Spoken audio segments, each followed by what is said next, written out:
check one. Oh, there it is. Good evening, ladies and gentlemen, and welcome to the Geekapalooza Comedy Tour at the Skeptics track at Dragon Con.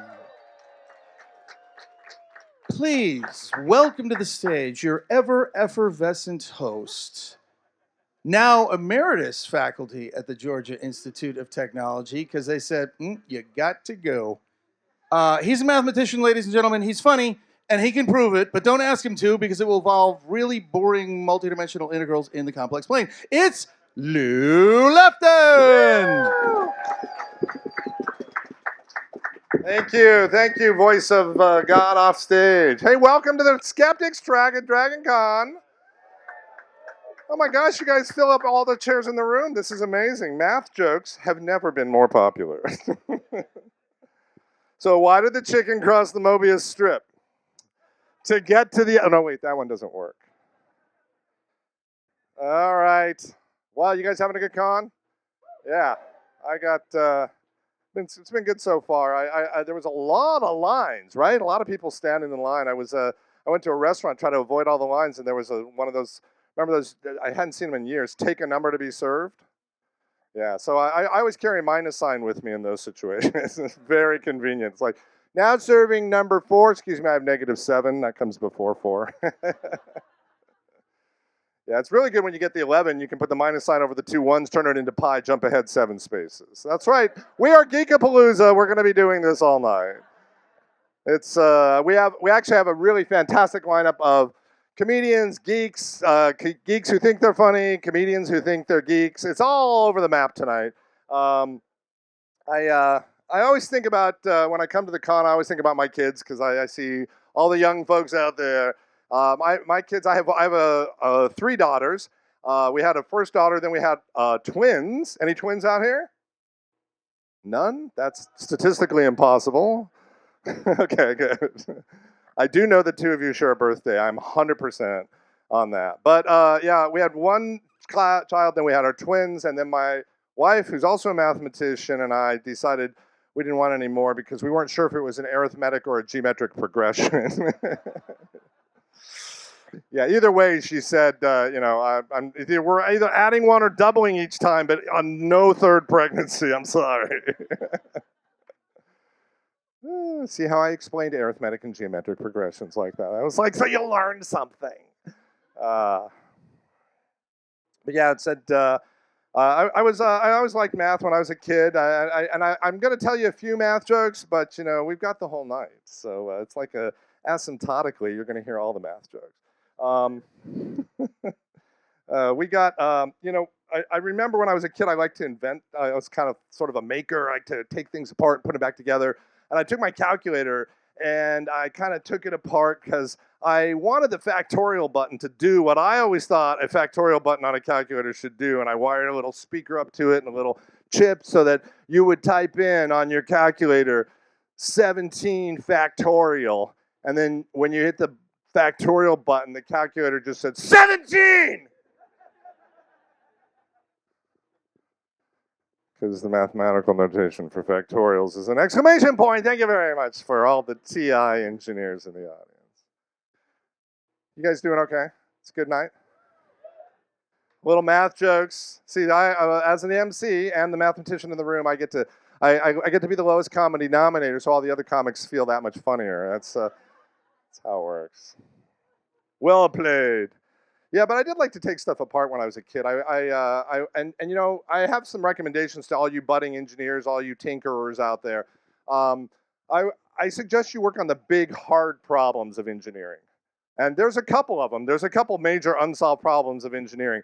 You might not realize it, but we actually, time travel. We need a good time machine. We could really use one today. We could use one yesterday, but if we get one today... Huh. I actually built a time machine. I actually designed and built it, and I have it in my basement. I have a working time machine. It's true, 100%. It works.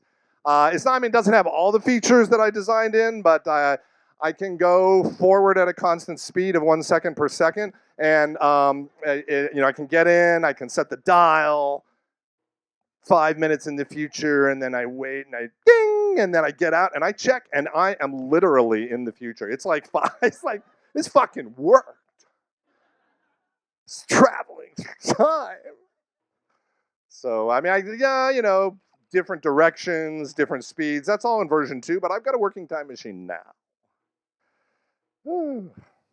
So what else? What else? You guys, have you looked at Cat GPT yet? Cat GPT, the one that's just does cats. It's all the rest of the internet, not the text large language model part. It's just the Cat GPT part. I remember Dragon Con it's a really diverse crowd here, and honestly, I'm now that I'm retired as the voice of God mentioned, I'm emeritus faculty at Georgia Tech in the math department. So that means that you take away your email. It's all very exciting. But one of the things that we do our financial planning, right? Any retirees, any old Dragon Con farts out there like me? Oh, good. It's after 10 o'clock. Excellent. Yeah. So we have the thing is, when we do our retirement planning, you start looking at all these credit agencies and banks and retirement financial stuff. And I'm talking to my daughters, and they're like, "Oh, I got to check my credit." And how many people here know that the credit reporting industry in this country is controlled by 3 major companies, right? You guys know this: TransUnion, Experian, and Equifax. So that's it. Like, they control all the cash flow to most consumers, and TransUnion. I don't know. I think it's just not playing well down here in the South. It's a little too progressive. I started a new credit agency just for traditional Southerners. It's called Cis Confederate. It's like TransUnion basically. It's just a rebranding, and but we're selling well among the older white males, so that's good. Self-canceling Lou Lefton on stage. What else? Well, we really do have a fantastic show for you tonight. I wanna kind of warm you up a little bit and tell you a little bit about the comics. I'll bring them all up here as they come. As I said, I'm a mathematician. I'm going to do a couple quick impressions to close out tonight, just to get you ready. Let's see, what are some good math impressions I can do? I will do a, let's see, this is not an older crowd, so you guys, I'll do this joke just for me and for the older people, the 4 other older people. You guys know what, I'm going to do that. I'm going to do my impression of Robert F. Kennedy in geometry class. It's an obscure impression, but we'll see if this works. So you have to imagine I'm standing in front of a blackboard, a chalkboard, as they say. And I've drawn the Cartesian axes up here. I've got my y-axis, and I've got my x-axis going horizontally across. And then I'm Robert F. Kennedy in geometry class. Here's my impression. Some people look at this axis and they say, why?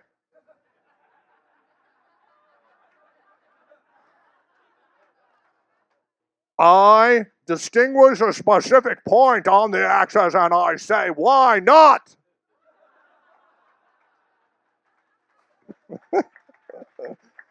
That's all right. You guys do like the math impressions, huh? All right, I'm going to do one more, and then we're going to bring up our first comic. I am it's my impression of a cheerleader in 8 dimensions. We're going to test your linear algebra right now. A cheerleader in 8 dimensions. Here we go.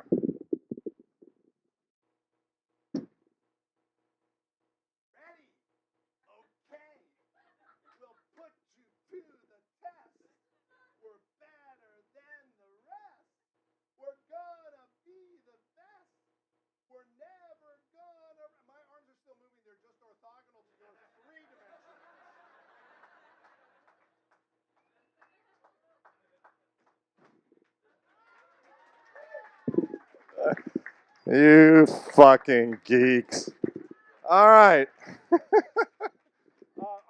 comedian is very excited to bring her up on stage. I think this is her virginal Dragon Con. She is a very funny woman. She has been teaching Chinese and other languages, and I believe she's here, right? Yes, she is here. Before I invite her up, ladies and gentlemen, please put your hands together for Sandra Lynn.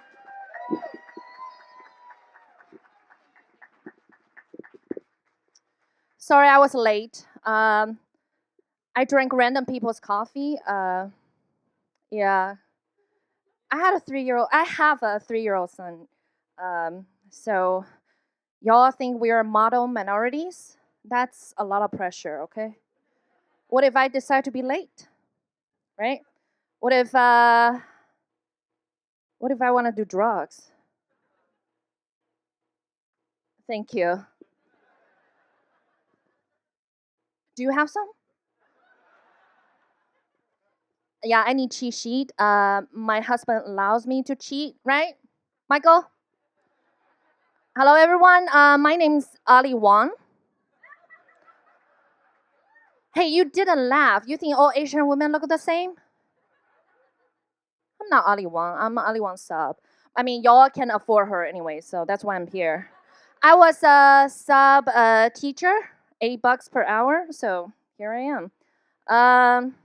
I used to teach K to 12, and I move on, because they love asking me 2 questions. First one, do you all eat dogs? On daily basis.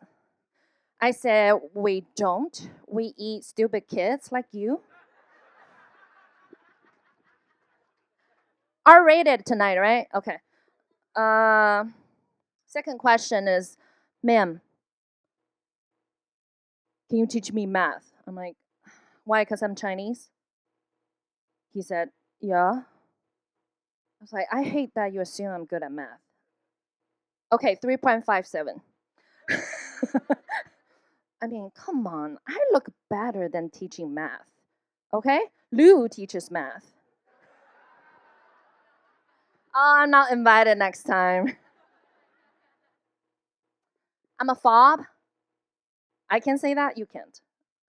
This is my year 10 in the US. Nope, nobody celebrated with me? Thank you, thank you. You're so nice. I started liking Dragon Con now. Yeah. Yeah. So when I was teaching at Georgia Tech, they said we have a STEM workshop, right? Amy and Lou left it. Was doing workshop. They said we need like STEM educators. I'm like, oh crap! I teach Chinese. You know what? I'm gonna tell them I'm Asian. They accepted me. I guess they assume like I have a math degree coming out from my mom's vagina. I mean, English is hard. Like math is so easy for me. Like, K to 12 math. Gosh, English is so hard. I still don't know the difference between fuck me and fuck with me. I mean, when you lose the video games, you say fuck me, right? And then when you like are threatening people, you say don't fuck with me. I'm like, okay. And I asked my husband, so when you're fucking me, you're fucking with me, right?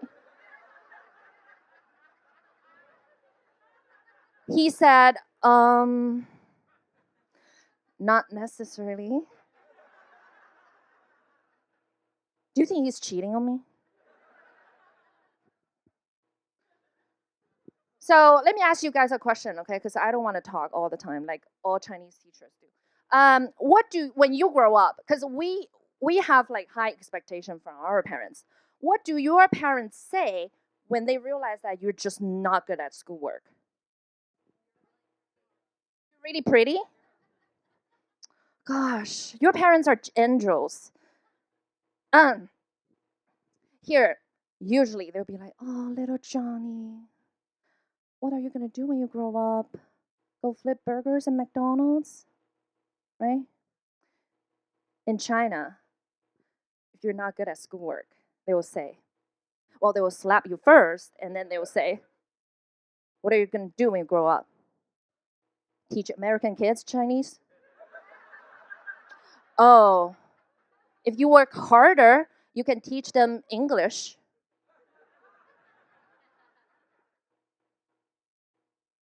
Or maybe teach them math. Um, so, Chinese parents, Asian parents in general, okay, not 100%, that would be racist, right? There'd be stereotyping us, right? 99%, 99.98%. Okay? We want straight A's. Do you know why not B though? Anybody knows that? You don't know my culture? B means bad, right? You all know this. What does A mean? Awesome? You wish. A means average. So let's do this. A means average, B means bad, C means can't believe you're my son. D means, oh, if you're a daughter, that means, can I disown you? That's why we have a lot of Chinese girls here.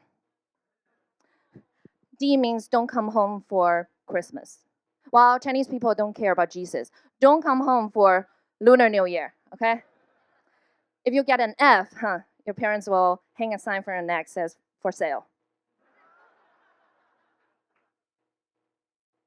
I mean, American parents are seriously like they're all angels.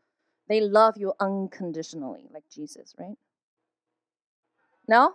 Oh, sorry. I don't know your culture, I guess. I mean, let me say this. When you grab crappy crafts home, they'll be like, "Oh, you did a great job. Let's hang them on, like put them on the fridge, right?" No crafts can make Chinese parents happy until you get into Harvard. If you go to UGA, you're a loser. If you go to Georgia Tech, they'll be like, "Why did you go to stupid Dragon Con? You could have been to MIT right now." So I'm going back for my PhD to impress my parents.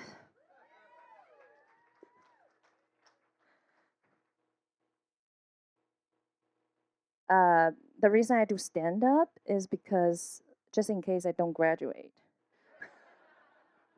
so I have a plan B. So the reason I do PhD is so that if I don't get famous for doing stand up, I have a plan B. And my parents will be happier.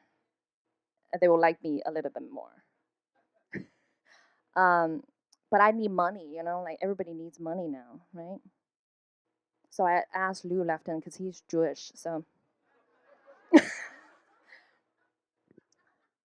I said, Lou, which path should I choose? PhD or stand up comedy? He said, neither. Try Pink Pony.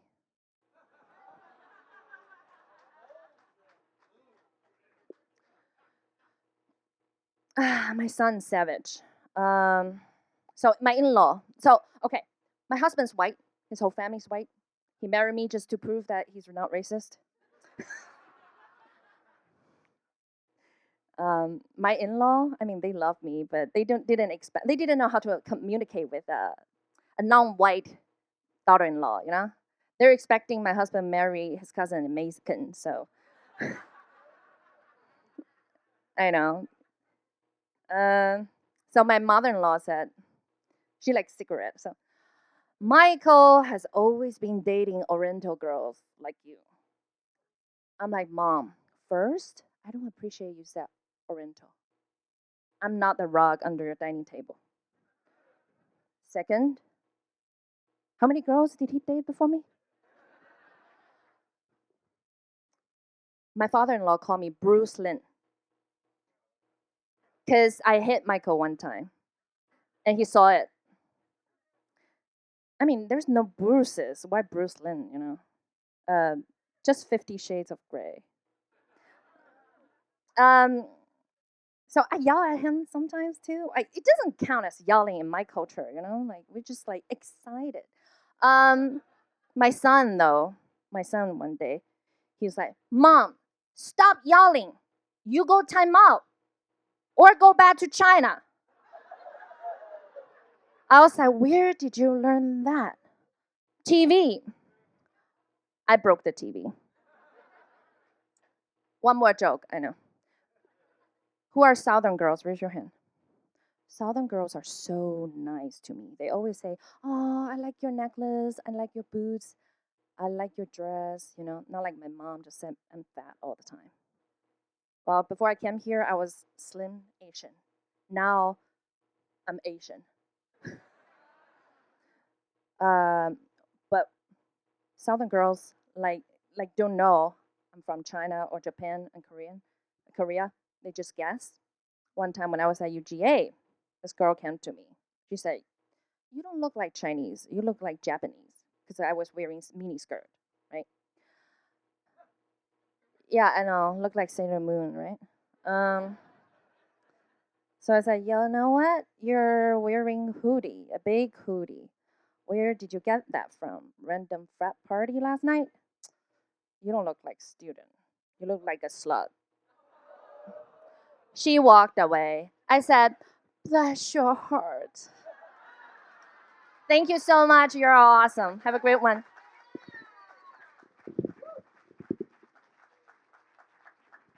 Sandra Lynn, ladies and gentlemen. Yes. You'll be able to see her at the Pink Pony a little later tonight. All right, we got a lot of very funny comics. We're gonna keep it going. Our next performer, he's an extremely funny guy. You might very well, if any of you, I'm just guessing, do any of you play Dungeons and Dragons? Is that a thing? This is his crowd. He actually does these cool improv Dungeons and Dragons events. You got to check him out. But we're really happy to have him here. Please welcome Will Davis.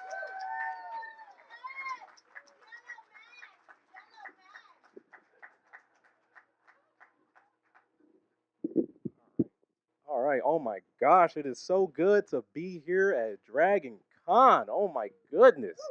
Because I'm surrounded by my people. Because y'all are the only people I could tell I'm a dungeon master and they don't think it's like some BDSM shit. Like, isn't it just really crazy how popular geek culture has become in our lifetimes? Like, a definite marker of that is when they start charging $100 for parking to the con. Like, it's just ridiculous. I recently left all my stuff there, and you just got to pray to God that, like, well, I hope nobody breaks in my car today.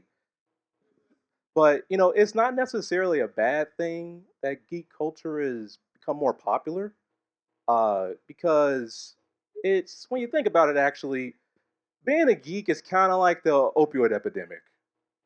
People only recently started caring about it. I mean, Dragon Con is essentially just a huge treatment facility.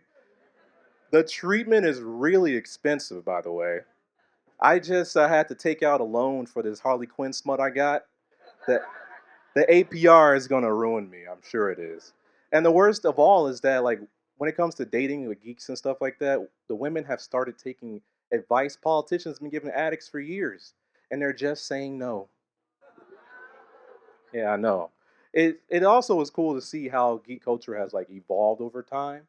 Because at first, in the beginning, the biggest debate used to be which one is better, Star Wars or Star Trek.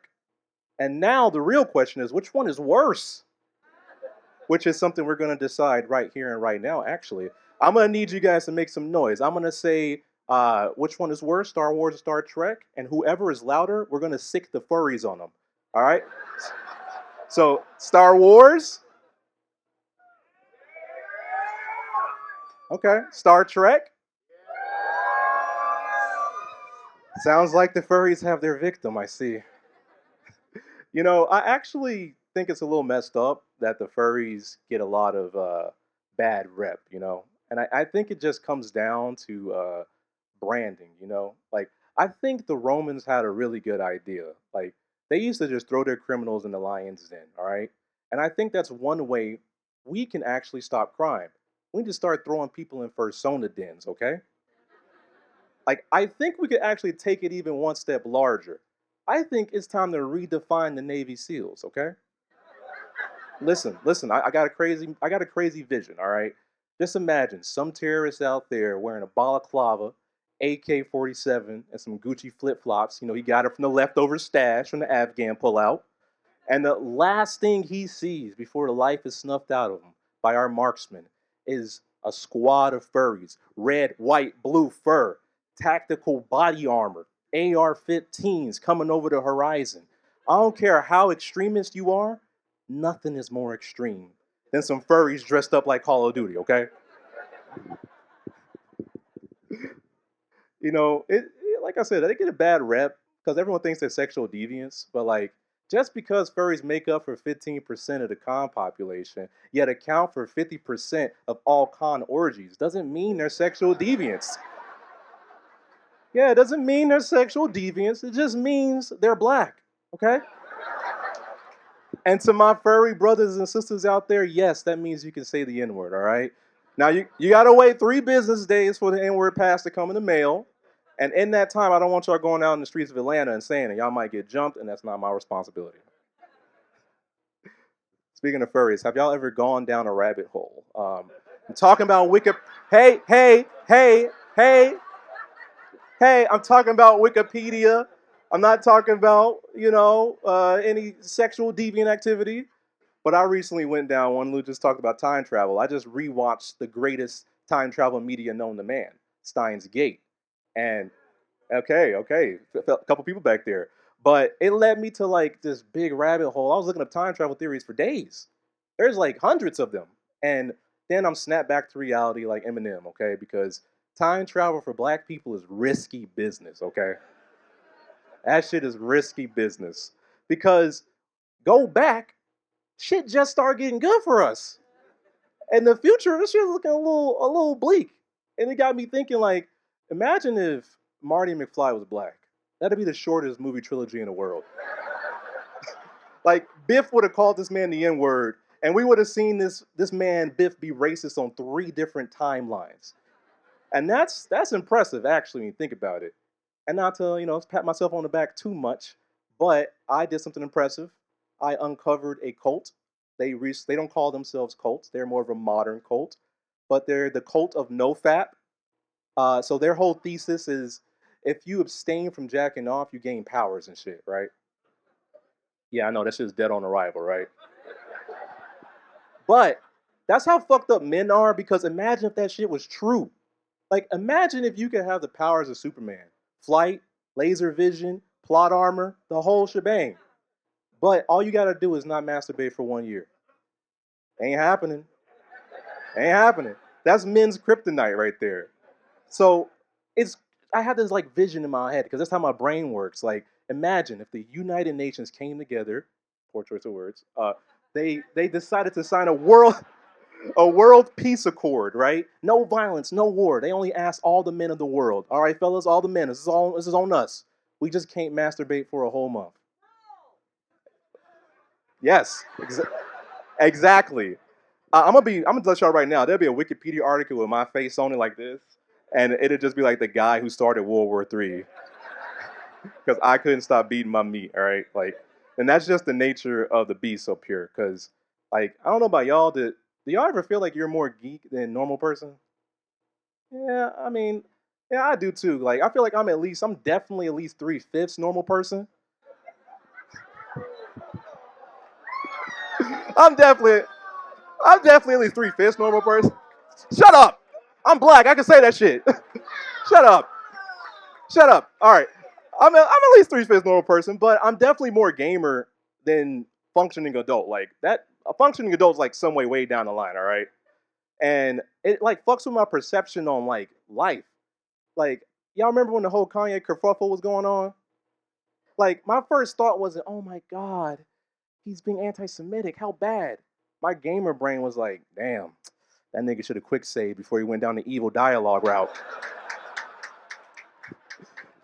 And it messes with my memory too. Like I remember vividly when Grand Theft Auto 3 came out. Like, I remembered it down to the fibers of my school uniform, okay? The weather was overcast. It was a portent of great change. And then my cousin, he burst into the room like those like 90s commercials where kids are too excited about Capri Sun. And he's like, Will, there's this new game Junior has. You can drive cars, run over old people, get out, and shoot people all in one game. And I'm just like, yeah, that ain't real. That's impossible. Those can't all be in one game, because back then, Lara Croft's like trapezoid tits was considered groundbreaking technology. Okay? So don't blame my brain at the time. But it makes me feel like shit because I remember that like so visceral, like it was yesterday. And then people ask me the question. And they're always like, Will, where were you on 9/11? And I'm like, shit. That was in September, right? I don't know, home? Like, it just makes me feel like my gamer brain is taking precedent over everything else in my life. But that's just one of the many things because things have gotten really weird. So weird, in fact. Have y'all seen that, like, the government has came out and been like, y'all, UFOs are real. And then, like, the QAnon fellows are like, the government trying to tell us that UFOs are real. That's not real. They're fake. And then now we're back to square one. Like, I get it because I used to be really into, like, conspiracies when I was a teen.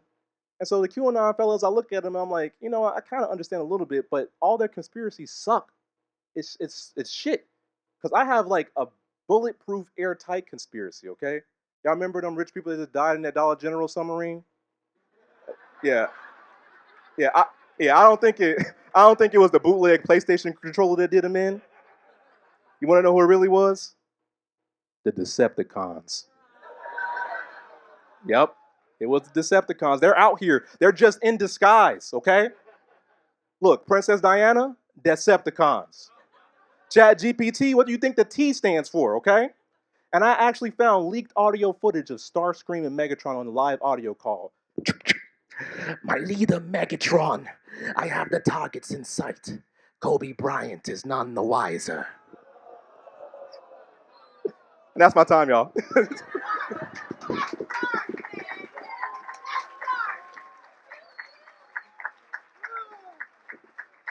Will Davis, ladies and gentlemen. Or is he? He's a yellow man. Okay, yeah. He was talking about conspiracy theories. You know, when I was a kid, we had conspiracy theories, but they were for entertainment purposes only. Our conspiracy theories when I was growing up was like, did you know that Kennedy and Lincoln have the same number of letters? Yeah, and like they were, each was elected and as a Senate in the 40 and then in the presidency in the 60. And I mean, now conspiracy theories are not just for entertainment purposes, they're actually a branch of government. So it's very different the way you guys are handling it. Anyhow, our next performer is a conspiracy theory in and unto himself.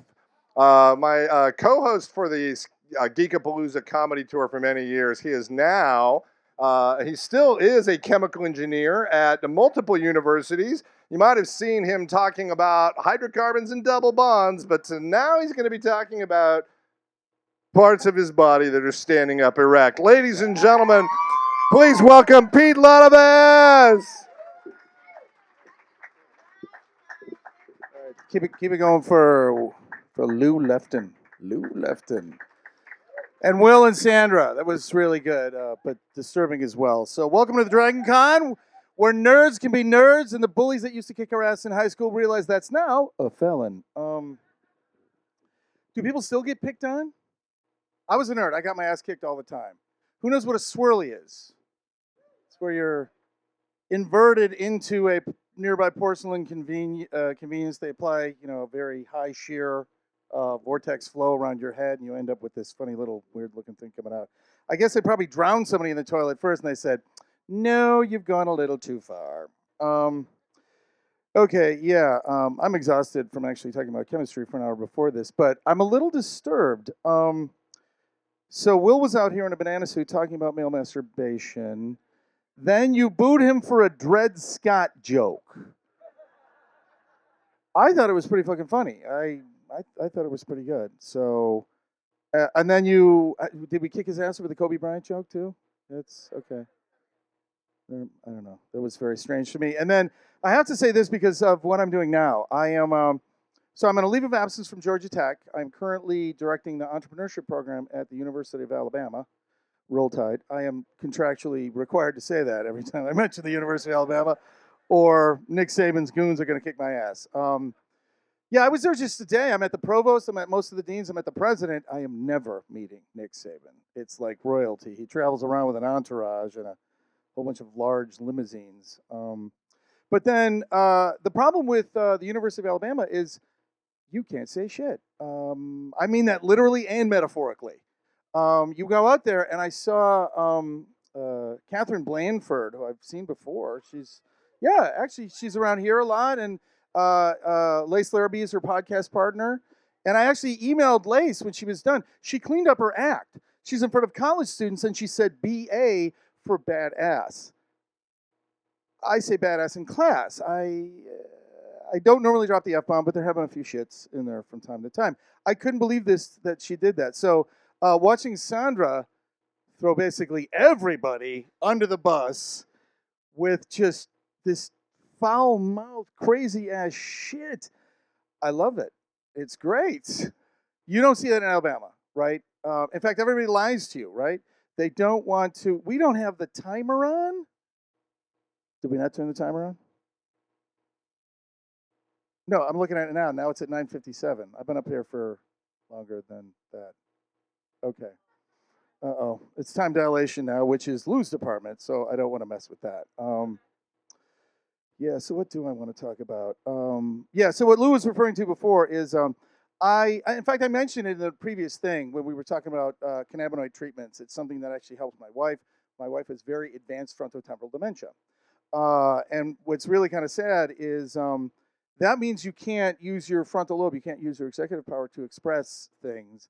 But her memory is better than mine. So when she can actually express it, she actually makes me feel forgetful. But because of that, I'm on an SSNRI. Booyah. So what is that? Serotonin and norepinephrine reuptake inhibitor. It's one of these drugs for people that may steer their car into a bridge abutment at any moment.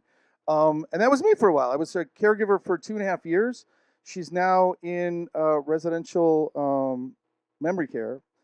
And, you that's some dark stuff. So when you do comedy about that, it gets pretty dark. And occasionally there is a swear word that pops out from time to time. And I think it's relevant, though, because how many people ever went to counseling when they were at a university? Yes. Okay. All right. So it's an epidemic, right? Mental health, right? So let's think about it, right? I can't believe all these shootings we see around here, but what? Just up in University of North Carolina, right? Just a few days ago, a physics major shot his PhD advisor. So that's going to be some serious stress too, though. I could see you getting angry, wanting to change advisors, reporting him to the dean for inappropriate touching, but shooting him, wow, that's really bad. And at Georgia Tech, I used to walk through the halls of the Ford building where chemical engineering was, and you would see people having panic attacks off in the corner in the fetal position, and people were stepping over them. So, God, I'm getting really dark.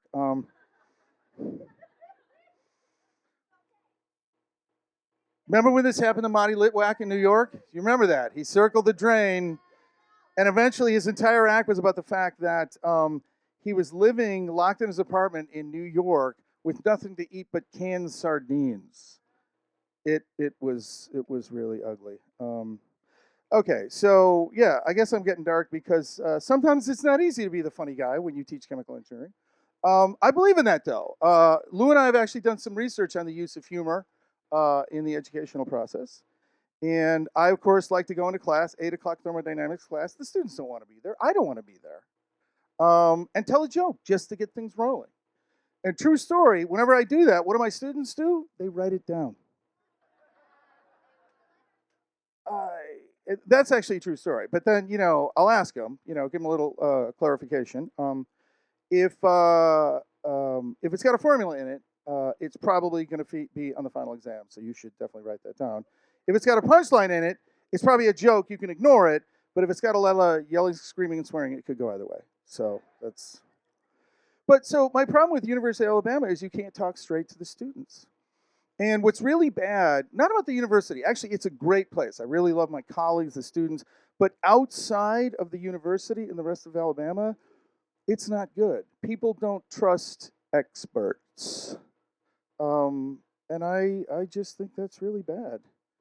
I was going somewhere with this joke, but frankly, I don't even remember now. Yeah. Something about experts. I don't remember what it was.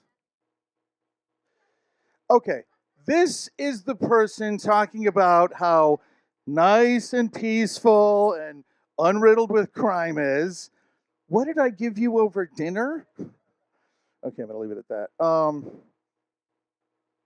do I want to end with anything? Let me just leave you with this because it was so dark and just a real douchebag. Now that I think about it, just remember, if a PhD says it, it's not a dirty joke. It's educational. I'm gonna leave you with that. Ladies and gentlemen, Dr. P. Ludovice. Or as we call him when we are using our New Jersey gangster name, Nipples. All right. Yeah. All right, Pete. So I just have a quick observation. If you have ever, I don't know if any of you have done this, but have you ever been in a situation where you have a brown paper bag that's full of balls that have like some are red balls and some are black balls, and then if you pull pull 3 black balls out and 2 red balls, then there's a 35% chance you are trapped in a word problem. It's true. It's or a softcore porn movie. That could be. Yeah. Yeah, we're gonna bring you back with some math jokes. All right. That's what we're doing. That's what we're doing now. All right. Well, no, we're not gonna do too much of that. Yeah, that's right. Actually, you know, I was gonna give blood at Dragon Con. Did you guys see that? They're doing a blood drive here. Has anyone? Did you give blood? No. But I'm all in favor of other people giving blood at Dragon Con. You know, so I was going to give blood, but I think the people that are giving blood, I went to give blood. Have you read through all the questions they ask? Oh my gosh, it's very depressing at the end. By the time you're able to give blood, you realize what a loser you are. Have you ever had sex with a man even once? No. Have you ever had a tattoo? No. Have you ever been to Europe? No. Have you ever been in jail? Have you ever done anything fun? You ever eat pussy? No. I don't know. Wait, what does that have to do? All right, we'll take your blood, you loser. Ladies and gentlemen, our next performer, a very funny, talented woman. She has been taking the Atlanta comedy scene by storm. By the way, for those of you who are here in Atlanta, you got to check out the local stand-up scene. There is an amazing depth of talent in this town. There is incredible comedy, incredible improv. Absolutely, we are so many fantastic voices are coming out of Atlanta in making us laugh. And she's one of them. Ladies and gentlemen, please welcome. She's worked all over Atlanta, nationally, internationally. I think she's got a show on the South Pole of the Moon next week. Ladies and gentlemen, please welcome Crystal Pierce.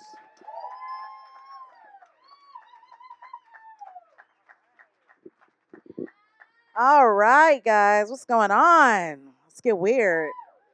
It's my freaks and my geeks. I love it. It's gonna get depressing, but it's gonna be fun. Okay, so let's start it off on a good note. Give it up for my big titty bitches out here. Can't forget. Give it up for my small titty bitches out here. All right. Give it up for the mole people of Las Vegas. Okay, I lose you guys every time with that shit. It's funny because they're talking about conspiracy theories, and I'm like that was a good time. Let's talk about the mole people. Like what sewage system are they hiding in? What's their maps look like? What's their currency? They're completely off the fucking grid. And now the conspiracy theories are like, okay, well, bitch, this happened last week. And somebody's standing on the corner going, it's the apocalypse. All right, motherfucker, well, when? Somebody told me in 1999 we were all gonna die in the year 2000. And I was excited. I was so ready to get the fuck up out of this bitch because I was like, listen, I'm a Toys R Us kid. And somebody is trying to talk to me about fractions. And I personally don't want to be here anymore. The adults were freaked the fuck out. They were holding my precious little baby hands. They were like, listen, nobody's gonna make it. And I was like, yeah, I know. Let's fucking go, bro. Like, let's do this shit. When I woke up in the year 2000, I was like, oh, fuck God, for real? What happened? We were all supposed to be dead. And it's just been a slow march to not death since then.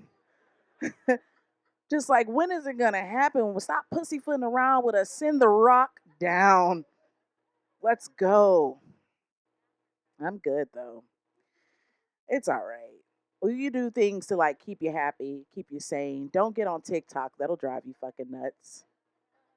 I hate TikTok. They're like, I'm here for Harry Potter deep cuts. Okay.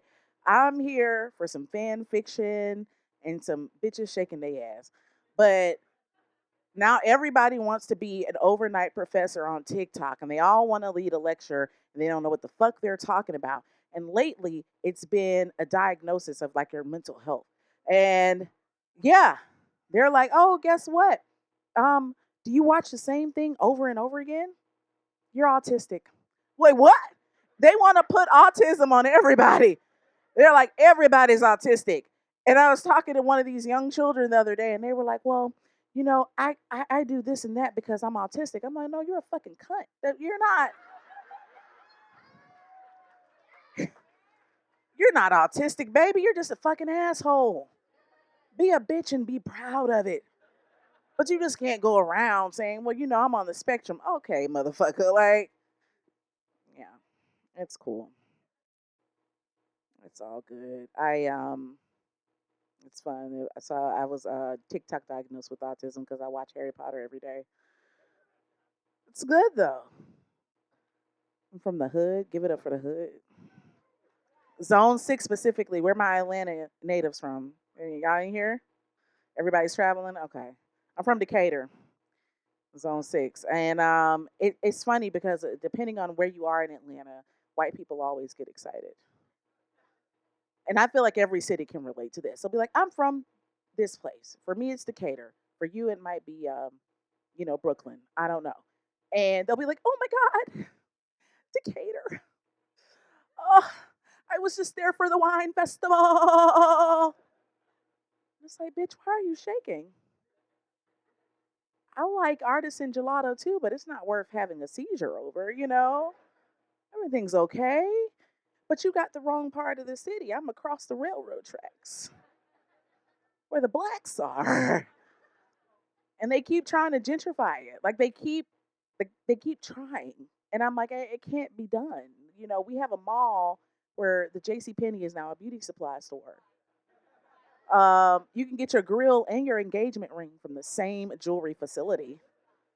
We have a Piccadilly that's been there since the bitch has been open. The movie theater opens and closes at random, and it's usually filled with prostitutes. Um, and to top it off, we've got a DMV, just oppression. We're just having a good time. You can't gentrify a place that has one specific mall like that. And I know the signs of gentrification. You might know, I know.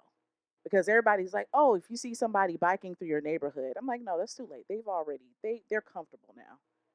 Once you see them biking or jogging, it's like, bitch, this is my neighborhood now. You gotta know it's when they put up the street lights, because white people like to see. They want to see the crime happening at night.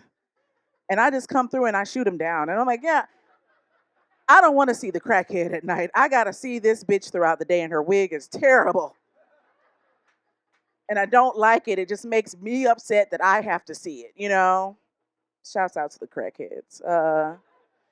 Let's bring crack back. Like, that's a conspiracy theory that I can get down with. Let's just put a little bit of crack in all the milk. Like, and it has to be Mayfield milk. Just a twinge of crack, just to get everybody happy. Okay, we all need to just be a little happier.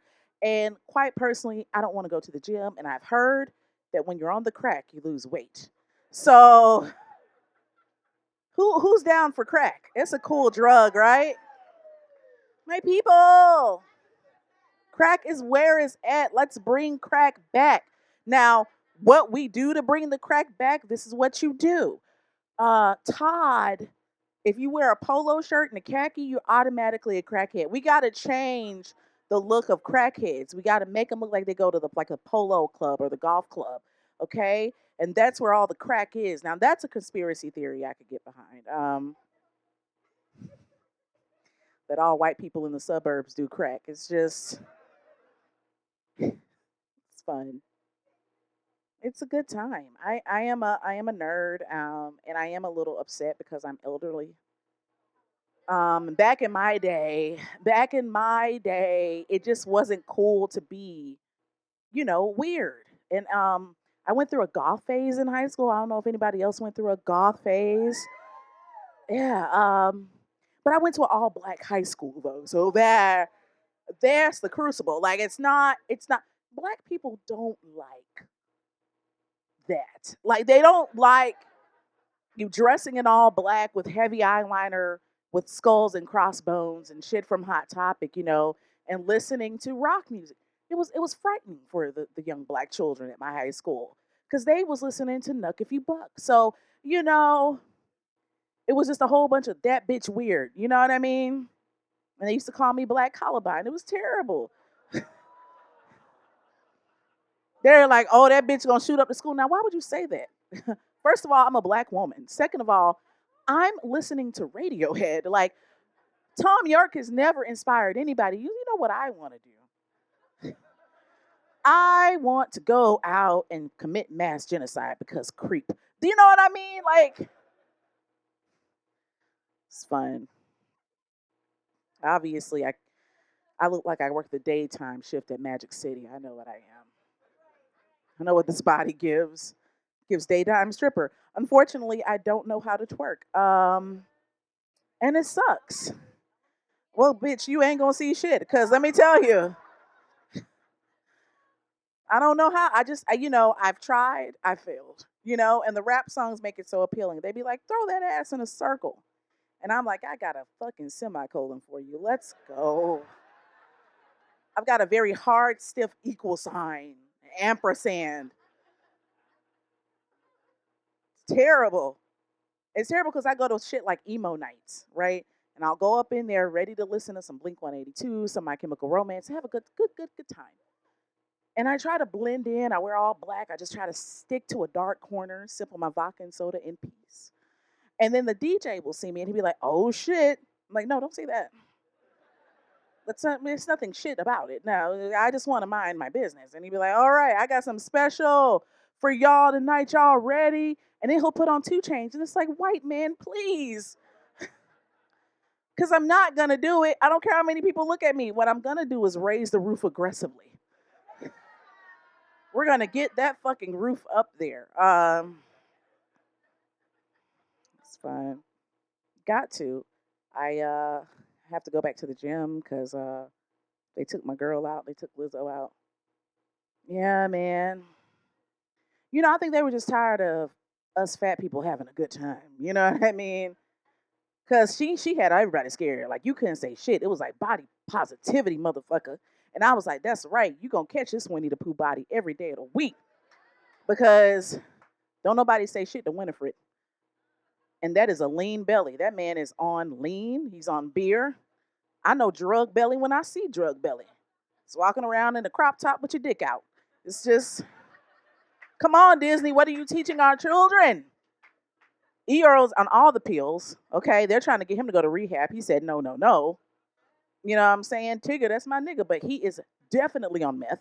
It's a wild tiger hopping around through the forest, and the biggest culprit of them all is Christopher Robin, because what white man is walking around a wild forest with these crazy ass hopped up, drugged out animals in a polo, jean shorts, penny loafers, and knee high socks? Oh, that is a pimp, shawty. He is whoring these animals out.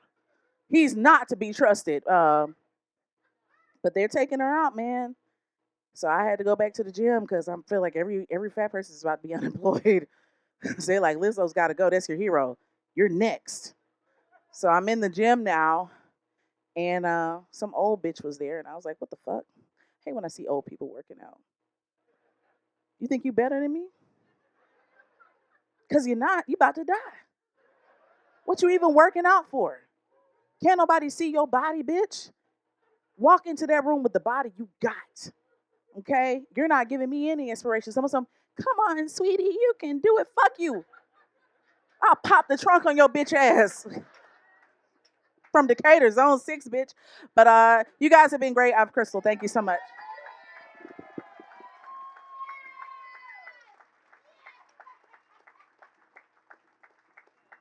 Keep it going for Crystal Pierce.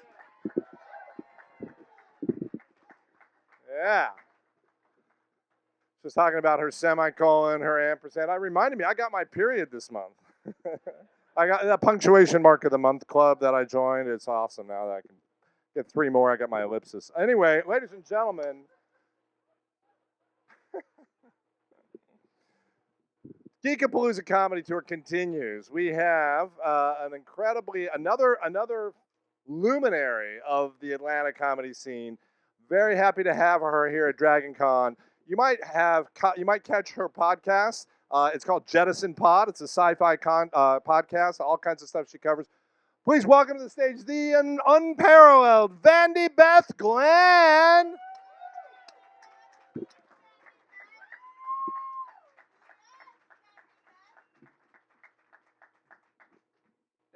Thank you, Lou.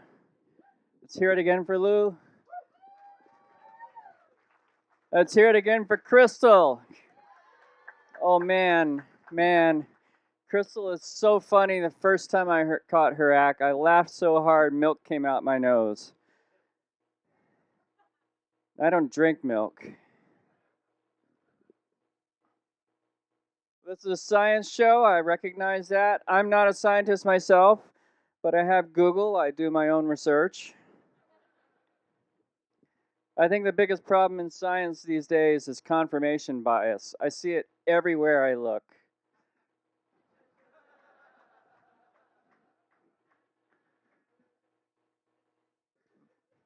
I've been coming here to Skeptrack for quite a few years. I'm good friends with Derek and with everybody involved. I did a presentation a few years ago about Ernest Shackleton, the famous Arctic and Antarctic explorer.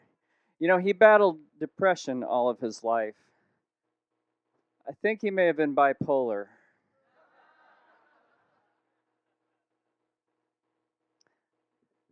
All right, I do have a science joke. 2 chemists walk into a bar. The first chemist goes up to the bartender and says, "I would like a drink of H2O."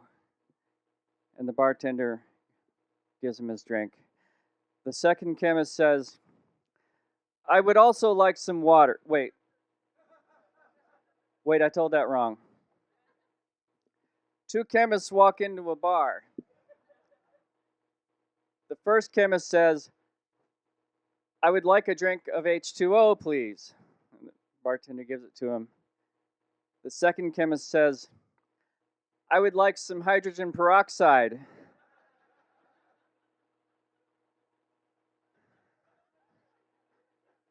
The second chemist died.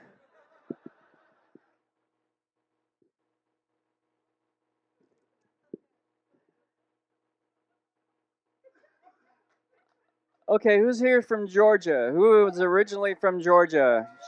Applause, please. Applause.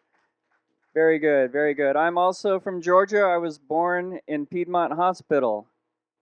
The only time in my life I've been able to afford to live in Buckhead.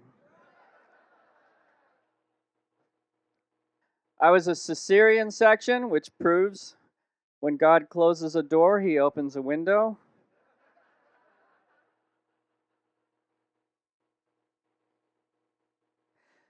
My gender reveal party was a little late.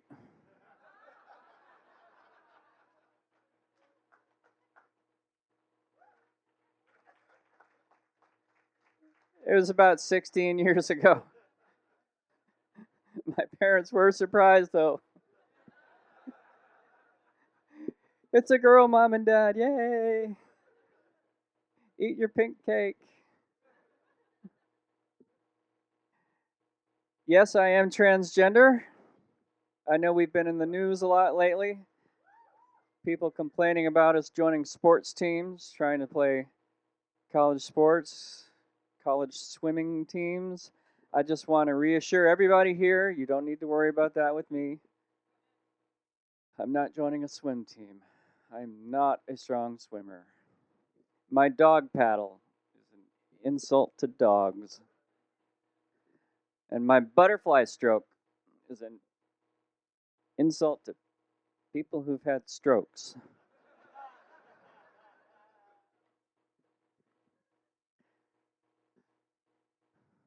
People think trans women are these strange, exotic alien creatures. I live my life just like any other woman. I get up in the morning, brush my teeth, take a shower, shave my knuckles, and then get on with my day.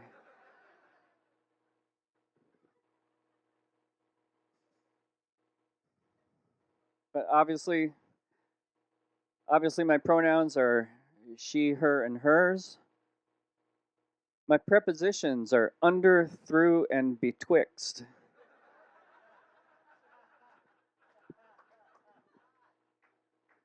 My interrogatives are who, when, and what?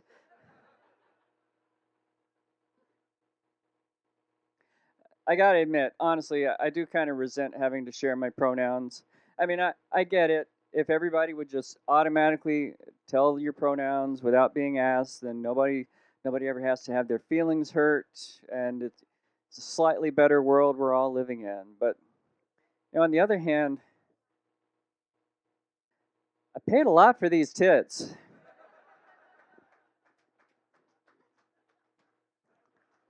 Evolution is real, but these were intelligently designed. My cleavage is a silicone valley. They're fake and they're spectacular. I didn't spend all that money just so the cashier at Kroger could call me sir.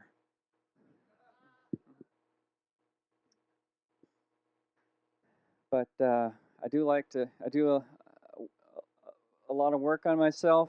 I'm a vegetarian.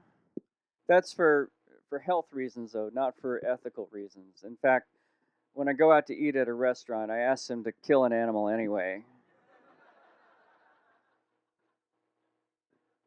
just to keep everything even. I like to think I'm a compassionate person. I will admit that the makeup I wear is not cruelty free, at least not the way I apply it.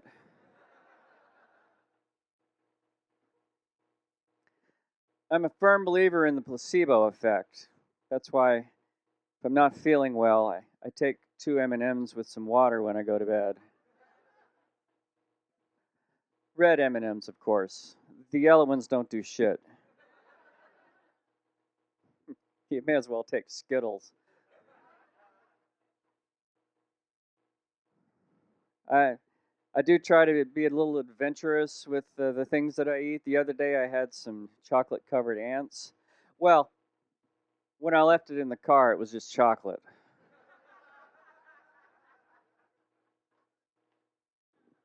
It was crunchy. I try not to stress the emergency healthcare system. If it's only a minor emergency, I dial 912. Someone from Jekyll Island or Savannah will come help.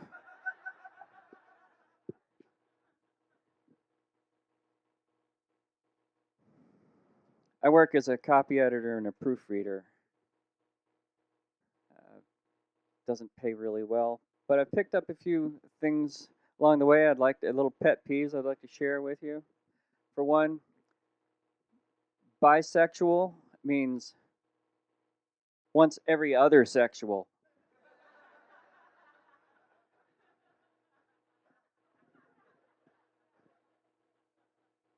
Semisexual means twice every sexual.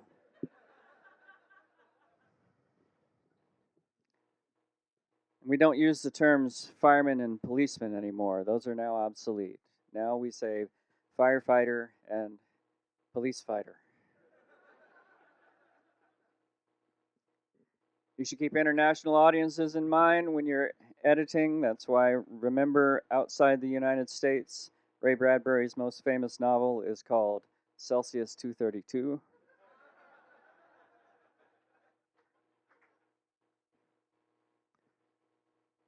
Another thing to keep in mind, students at the Stockholm School of Economics eventually come to sympathize with economics.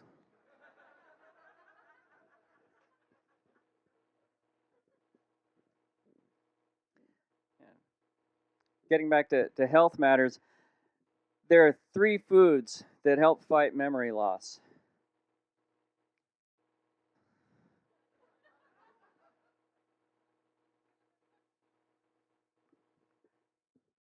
And I'm just going to leave you with this last thought. If you love a boomerang, throw it away. If it comes back to you, it's definitely a boomerang. Thank you.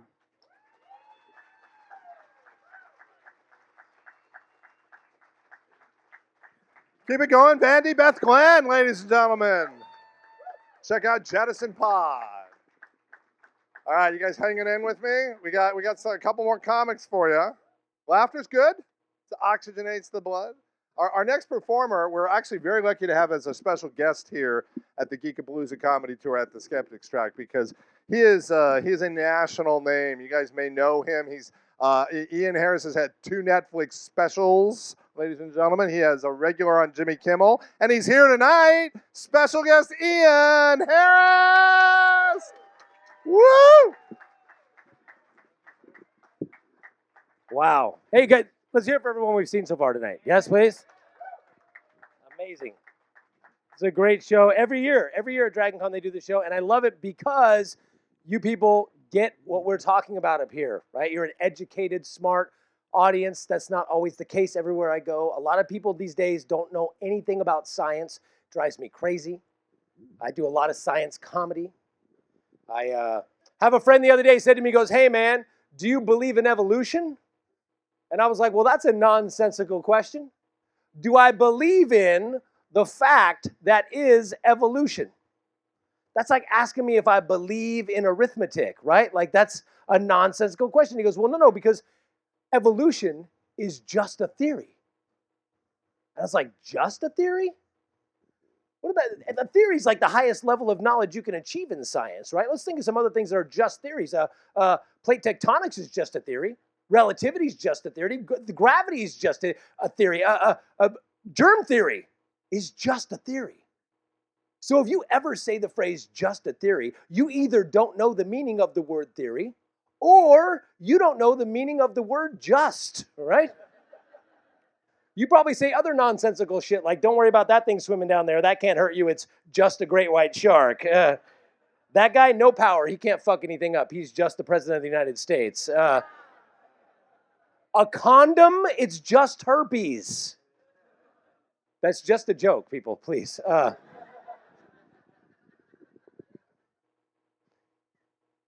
Everybody goes, well, can you prove your point 100% beyond any other possibilities of possibilities? And I'm like, I don't know. I don't think so. I don't think that's science, so I'll say no. And he goes, well, then you don't know, do you? You don't know. And I go, I'll concede, I don't know. And he goes, well, when it comes to Jesus, I know. And I was like, no, man, you believe. And he goes, no, I know. I was like, no, you believe. And he goes, no, I know. I'm like, you believe. I know. You believe. I know. You believe. And finally I had to go, look, this word no, I do not think it means what you think it means, right? Like, how can I explain this so that you'll understand it? I can't say that I know you're a fucking idiot. That is just a theory. Look, okay, people don't get science. 98% of climate scientists agree that climate change is real, and the majority of it is man-caused. 98% of the experts in that field agree to that fact. Meanwhile, the majority of Republicans in Congress, they don't buy it. No. What do they say? They say that we got to wait for the science because the science is out. We got to wait until we get the scientific consensus, right? Meanwhile, every year, record temperatures. We got the ice caps are gone. We've got crazy weather patterns like we've never seen before. Do you know in the last 10 years, we've had more F5 tornadoes go through Tornado Alley than any time in history. And according to Republicans, that's not caused by climate change. No, that's caused by gay people fucking. That's literally what they say. I'm not making this up. So listen to that, though, because if there's any gay people here, I don't know if there's any gay people, you can clap or you can do whatever. Yes, so gay people, please, listen. Tornado Alley and the Bible Belt are the same place. So every time you have sex, God punishes a red state, okay? So get to fucking gay people, okay? Seriously, do whatever you have as much sex as you want, gay people. Like, take one for the team is what I say. Have an orgy, take 2 for the team. I don't even fucking care. We have an election coming up. Come on. Let's wipe out a polling station or something. I don't know, something. But you know what's funny? You ever notice when a tornado goes through like one of those small towns, it always like fucks up the whole town, like decimates everything. It'll like kill, it'll like destroy a whole trailer park, and it always leaves one trailer standing. They always find that asshole and interview that asshole on the news, right? You know what I'm talking about? Every time they're like, oh man, he goes, oh man, it was crazy, man. Tornado came through here last night. It decimated the entire area, man. It killed all my neighbors. The ones that are left, they got nothing left with them. They're just like, all their houses are gone. All their stuff is destroyed. And it left me standing. God is good. I'm like, really? He sounds like a dick. And so do you. But then I thought about, how do I know that that wasn't his plan? He got up the night before like, dear Lord, I fucking hate my neighbors. Especially Phil. He's a real dick. And, I was thinking that I might need a bigger backyard and a bigger front yard to be nice if I could have side yards. In fact, if you could just see to it tonight that a tornado could come through here and just wreck everybody around me and leave me standing, that would be fantastic. Amen. P.S. Have you heard about the gay people fucking? I just want to make sure you knew about it. You were aware of the situation. Yeah, people don't get science. Basic shit. My friend came up to me the other day. He goes, hey, man, check it out, dude. I'm about to become a father. And I naturally said, oh, congratulations. And he went, whoa, whoa, whoa, hold up. It was an accident. I said, well, you know what? Sometimes condoms break. He goes, no, I wasn't wearing a condom. Like, oh, well, I guess the pill is, 98% effective? You were part of that 2% that slipped through the crack, right? No pun intended, by the way. He goes, no, she wasn't on the pill. I'm like, dude, this day and age, and you're using the rhythm method? What, are you fucking crazy? And he's like, what's the rhythm method, right? So I was like, why don't you just tell me what happened, and then we can figure it out from there? And he goes, well, my girl and I hadn't been out in a long time, and we went and got dinner and had a bottle of wine, and I got a little tipsy, and then we went to a bar, and we had a few more drinks. We got pretty fucked up. We ended up taking an Uber over to a dance club. We were out till like 4 in the morning, man. We were partying. We were dancing. We were getting all fucked up. Went back to my house. We had sex, and I guess I didn't pull out quick enough. I was like, wow, your accidental pregnancy sounds identical to my wife and I's intended pregnancy. If I hear accidental pregnancy, I'm expecting a story. How did this accidental pregnancy occur? Well, I was masturbating on the sidewalk, like I do every Sunday. And my girl was upstairs, and she was taking a shower, and she got robbed at gunpoint of all of her clothing. So she chased the assailant down the street, all wet and soapy and naked and slippery. And as she ran past me, she slipped. She did a backflip. She landed right on my junk. Right as I ejaculated, I'm going to be a father. I'd be like, damn, that's an accidental pregnancy. But if I ask how this accidental pregnancy occurred, and your response is, we got drunk and did it, this word accident, I do not think it means what you think it means, right? Like, think about it. Like, you know that penis plus vagina equals baby, right? Like, we all know that. That's the mathematical formula for a baby. If you had a Betty Crocker cookbook on how to make a baby, it would say 1 part penis, 1 part vagina, mix well, right? That's what it would say. Alcohol to taste. That's what it would say. Like, you might as well have said to me, hey, man, last night I accidentally baked a cake. How'd that happen? Well, I was pissed drunk, and I came home, and I set my keys down, and I accidentally preheated the oven to 400 degrees. And then got out a bowl and I threw in some flour and some eggs and some water, some sugar, some vanilla for taste. I threw some of that in there, and then I mixed that up. I blended till smooth, as they like to say, and then I accidentally dumped that into a greased pan, and then I put that greased pan into the oven. And 45 minutes later, now you're not going to believe this, but there was a fucking cake in there. Oh my God. Well, what kind of cake was it? I don't know. I told you it was an accident. Can I have some of it? No, I ate it. Accidentally. And now if I accidentally gain weight, I'm going to be purposely pissed. I'm just saying, like, you can't use that story to go on, like, daytime television. That wouldn't fly. If you went on Wendy Williams or Maury Povich or whatever, and you were like, look, Maury, that ain't my goddamn cake. I ain't got no recipe for no goddamn cake. I've never even fucking made cookies, Maury, and that ain't my goddamn cake. Because it's Maury Povich. And he'd be like, we've got the results right here. Ian Harris, you are the baker of this cake. Oh, bullshit, Maury. That cake don't even fucking look like me. It's got chocolate frosting on it. That ain't right. Hey, guys, enjoy the rest of the show. Enjoy the rest of your con. I appreciate it. Good night.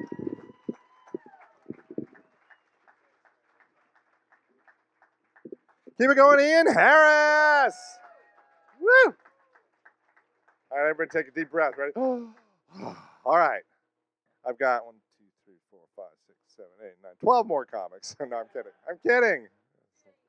No, Jesus is not on the lineup tonight. We're going to be, he's not as funny as he is in the Bible, I was going to say.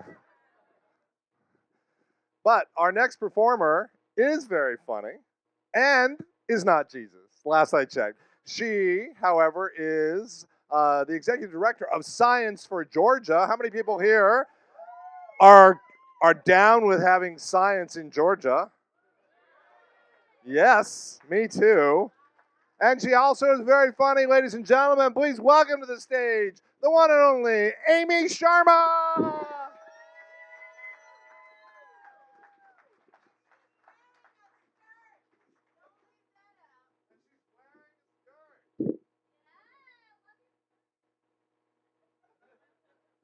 Who else is wearing a skirt?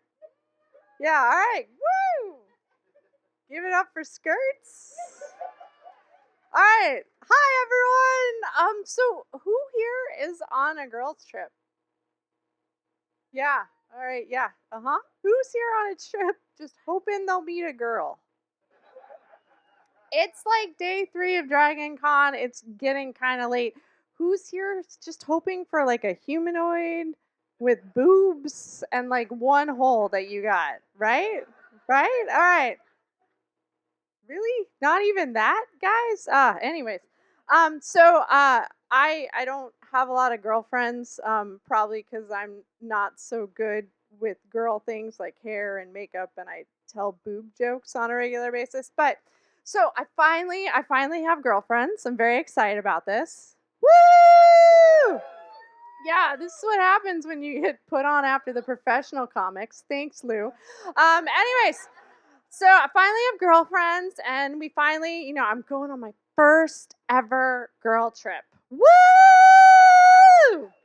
Right? And so, like, my friend, I love her to death. She puts together, like, our girl power playlist. And sweet girl, Sweetie, she has what I would call this great ode to friendship. So if you guys aren't familiar with it, I'm going to sing it for you now.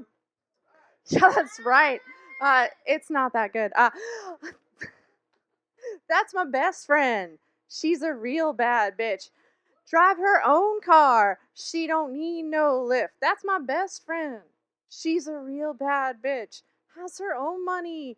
Oh, white point. Can't say that line. Anyways, so Sweetie, love her to death. Super great girl. Gave us the anthem for our weekend, right? Thank you. Anyways, so we drive up to Salem. Serenbe.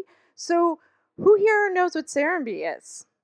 Yeah, the overlap of Dragon Con and like weird retreats in the woods. No, the Venn line. Yeah. Anyway, so for those of you who don't know, it's this beautiful, sustainable farm on like a 10th generation farm, and it's an example of new urbanism. And I was like super excited to learn what new urbanism is. And aren't you excited too? It's gonna happen, right? So we walk into the beautifully restored farmhouse, which is now, the check-in and the restaurant. It's wonderful, right? Shiplap everywhere.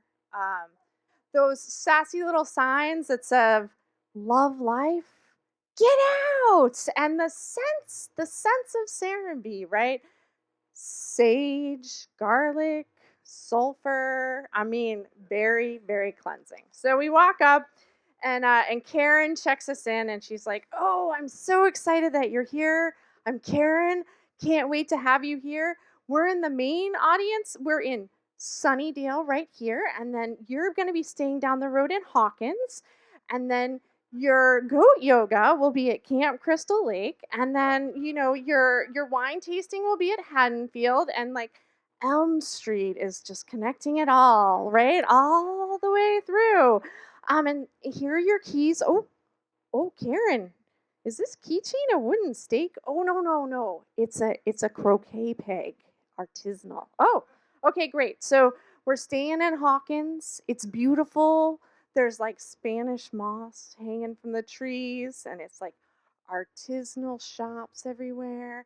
And like the ye old armory where they sold crossbows and silver bullets and boomsticks. But we didn't have a lot of time for shopping because we had to get to goat yoga. Who here has done goat yoga? Wow, one of you. Anyways, so I had never done goat yoga, and for those of you who are trying to figure out what it is not greatest of all time yoga where you're like with Lionel Messi and Wes Craven and William Shatner. I don't know what's the crowd here. Anyway, so you're not doing yoga with them. You're not doing yoga with the furries. Also disappointing, right? You're doing yoga with live goats and goat's blood, right? So we get in there. I'd never done this before, but they line the yoga mats up in like this upside down star pattern, and our goats were Michael and Jason and Pinhead, and they were like on a platform in the middle, and I was kind of disappointed in goat yoga because like all we did was the child's pose the whole time, and like the goat's blood did not make my hair any shinier, right? All right, so we get cleaned up for dinner because we didn't want people to laugh at us, and so we're walking. We're like, oh, we're gonna walk to the Sunnydale farmhouse for dinner, and the sun setting over the blood red hills, and it's beautiful, beautiful. And so we leave after dinner, and it is pitch black on Elm Street. There are no street lights. None. What were they thinking? So we're like stumbling our way towards Hawkins. We don't have any bikes this time, so we're walking. We see this thing by the side of the road, and we get a little closer, and we're like, "Oh, is he lost? What's going?" And it's a statue, mid-stride, and we're like, "Oh, what is this? Is this an ode to the annual 10K in Blood Shrive?" Which honestly, organizing that on Elm Street must be some sort of nightmare, right? So we walk past our statue, and then we hear this, and we're like, what the hell is that, right? And we're like, ooh, it's getting close. Come around it's a golf cart full of high schoolers in their Bates Hylon, leather jackets, and they're listening to music, and I think it's Metallica backwards, but I don't know. And they walk up, and they were so nice. They stopped and they were like, "Oh, are you okay? Do you want to play a game?" And we were like, "Oh, it's too late for games." So we walk back to our room, and the door, under the door, it's glowing, super glowy. And we go in, and oh, room service has left the TV on for us, and it's playing this old VHS tape with like nails and horses and like a flaming tree, and we're like, I'm tired. I'm going to bed before I see the ring. So, that's great. We wake up the next morning, we're still there. So we wake up, it's beautiful. We decide that we're gonna walk. We're gonna walk down Elm Street towards Haddonfield for the wine tasting. Wine tasting, yay! Right. So we walk through this beautiful field of corn, and like right there is like this burned out school bus surrounded by statues of children. And I mean, that sculpture is so good because those statues looked exactly like those high school kids from the night before. And it's right next to the burial ground for the original inhabitants, the Native Americans that they obviously got a good deal on when they purchased the land from them. Right. So we keep going. Oh, we're there. We get to wine tasting. And we're drinking our sustainably grown wine, right? It's harvested in South America by exploited indigenous tribes, and then oh no, wait, that's acai juice. I really love that stuff too. But anyways, we're drinking our sustainable wine, hanging out, and Susan sits down and she's like, "Hi, I'm Susan." We're like, "Oh, hi Susan, how are you?" "I moved here about 3 years ago. It's great here." We're like, "Oh, tell us more." I have so many friends. They've shown me how to harvest corn and slaughter pigs and sing songs. And if I recruit 3 more friends, I won't be encased in carbonite like those naughty little high schoolers. Wait a minute. Oh, man. So that was my trip. But next year, my friend, she's found us the spa at the Overlook Hotel. So it's going to be great. Have a nice night, everyone.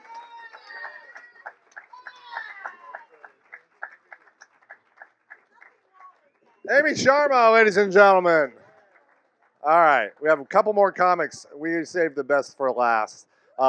Yes, we just got a couple more, and this next guy, I've known him for a long time. He's a staple, an icon, a fixture. He's other nouns on the Atlanta comedy scene. Some of those are I don't know what else they are, but he is an incredibly funny guy. You guys are going to be very glad that you are here in this room with this fantastic performer. Please welcome Dan Weeks. Yeah.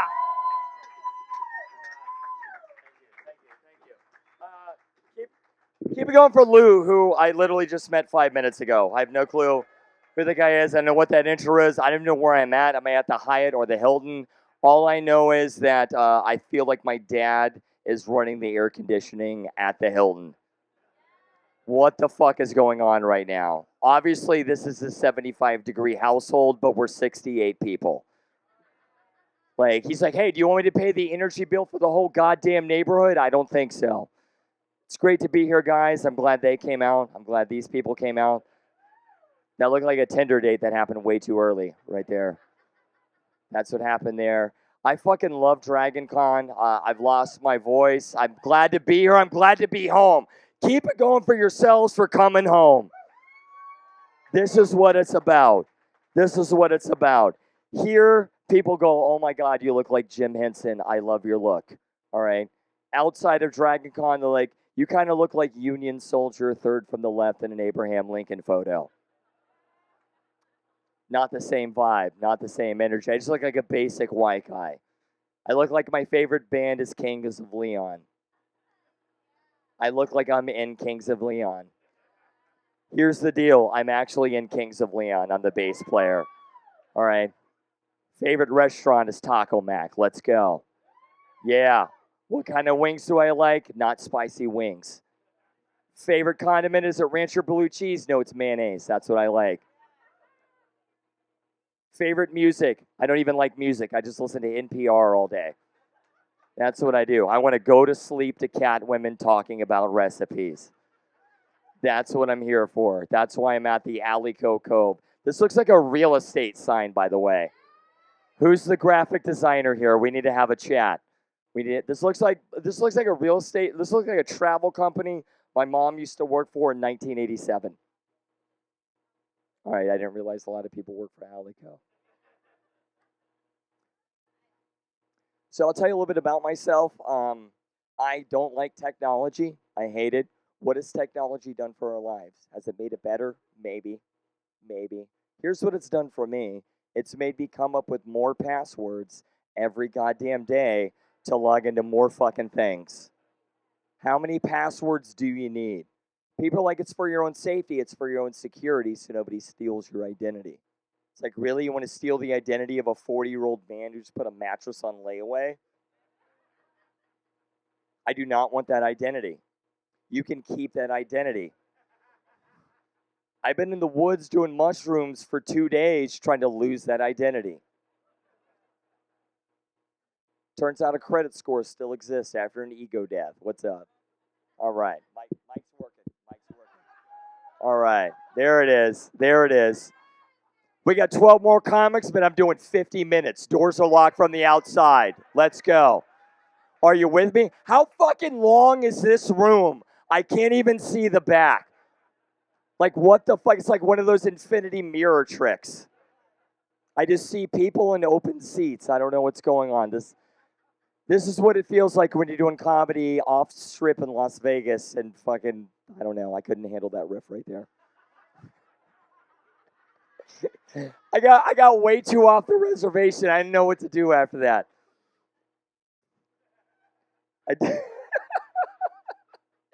I do not like technology. Let's get back on track here. Here we go. I do not like technology. I feel like when you die and go to hell, they're going to make you log into hell every day from a different device. It's never going to be the same device. They're never going to trust the computer. They're going to be like, you logged in with a Dell Optiplex. I'm like, I don't even know what the fuck that is. Dude, I didn't even want a Dell. How many people got that reference? All right. What's up? There it is. All right. All right. For real, I'm going to do 40 more minutes. Fuck you guys. All right. I'm closing it out. I'm going to close it out. So, like, if you ever, like, log into something you haven't logged in a couple days, you notice how it starts off, like, really helpful, but it slowly gets more and more aggressive and unhinged. It always starts off like, hey, thanks for logging in. We notice you haven't logged in a couple days. Why don't you go ahead and re-enter in your password just so we know it's you? Hey, thanks for re-entering in that password on top of the original password.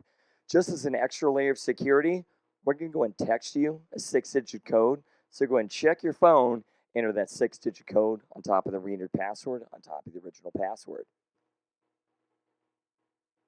Hey, thanks for entering in that 6-digit code on top of the re-entered password on top of the original password. Guess what, Buttercup? Nothing in life is that easy because check your email. We just emailed you a 10-digit code. You need to enter it on top of the 6-digit code, on top of the re-entered password, on top of the original password. Hey, while you're at it, look at these 4 photos. Which one's a dump truck? Then they'll ask you some shit like, you sure you're not a robot? Bitch, you're a robot. You're a fucking robot asking me if I'm a robot? What is going on right now, James Cameron? No, not in this dojo. This is way too much security for Spirit Airlines. I don't like it. I don't like it at all. I'm trying to get a plane ticket to Miami, Florida. What about that transaction makes you think I give a fuck about safety and security? I'm trying to do cocaine out the back of a jet ski. And besides, this is my mom's credit card. I don't have that information. Yeah.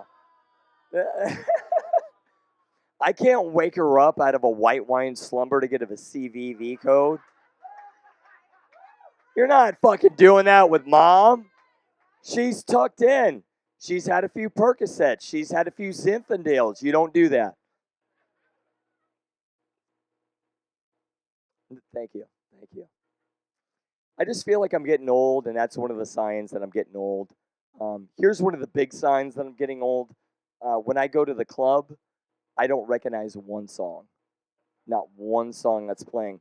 But when I walk into a Publix, every fucking song is a banger. A fucking banger. Who is DJing at Publix right now? What are they doing? Put the basket down. They're playing Torn by Natalie Imbruglia. Let's go. I'm all out of faith. This is how I feel. I'm cold and I am chained. Go get the Molly out of the car. Let's go. I know it's Tuesday. I don't care. This is where we live right now. We're going to get down on this terrazzo floor right in the produce section. That is what we're doing.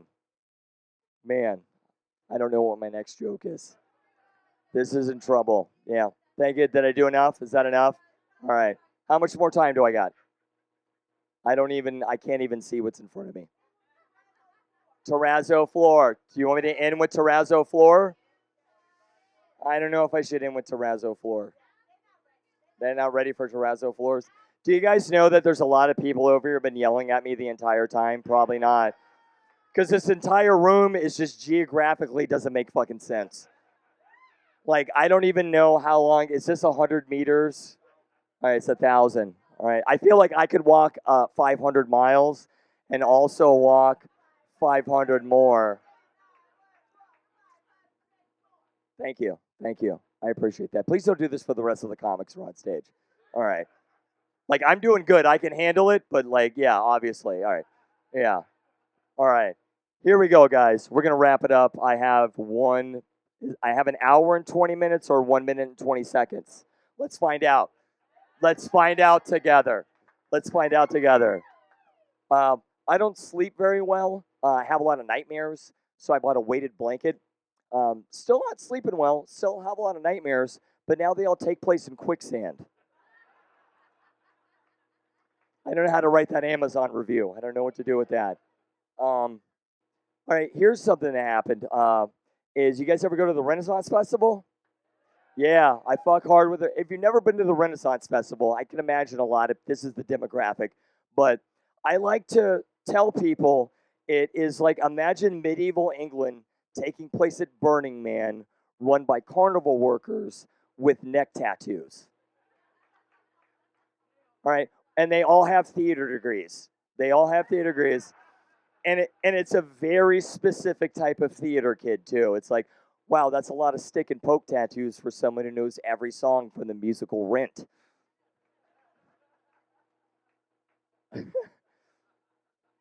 A few Renaissance festivals ago, my friends were like, hey, let's go to the Renaissance Festival. We're going to dress as the cast from Star Trek Next Generation, and we're going to pretend like we're on a different planet the entire time. I'm like, that's a great idea. Let's do that. All right, but I'm like, hold on, wait a minute. How long do you want to do this for? They're like, I don't know, like 6-7 hours. That's a long time to commit to a bit. I've only taken a level 1 improv workshop class at Dad's Garage. I don't know if I got the chops. All right, so my friend was like, well, let's take mushrooms when we go. So then it really will be like we're on a different planet the entire time. I'm like, that's a great idea. Let's do that.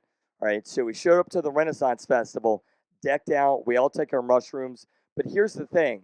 We all took different doses. So when everything hit, we were on completely different planets. Like, we weren't even on the same spaceship. Like, some of us were on the Enterprise. Some of us were on Deep Space Nine. I was on the Millennium Falcon. That's not even Star Trek. Then when we sobered up, we realized, like, oh, shit, we're not even at the Renaissance Festival. We're at the restaurant Medieval Times, and they're calling the cops. All right, thank you guys very much. I'm Dan Weeks. Enjoy the rest of the show.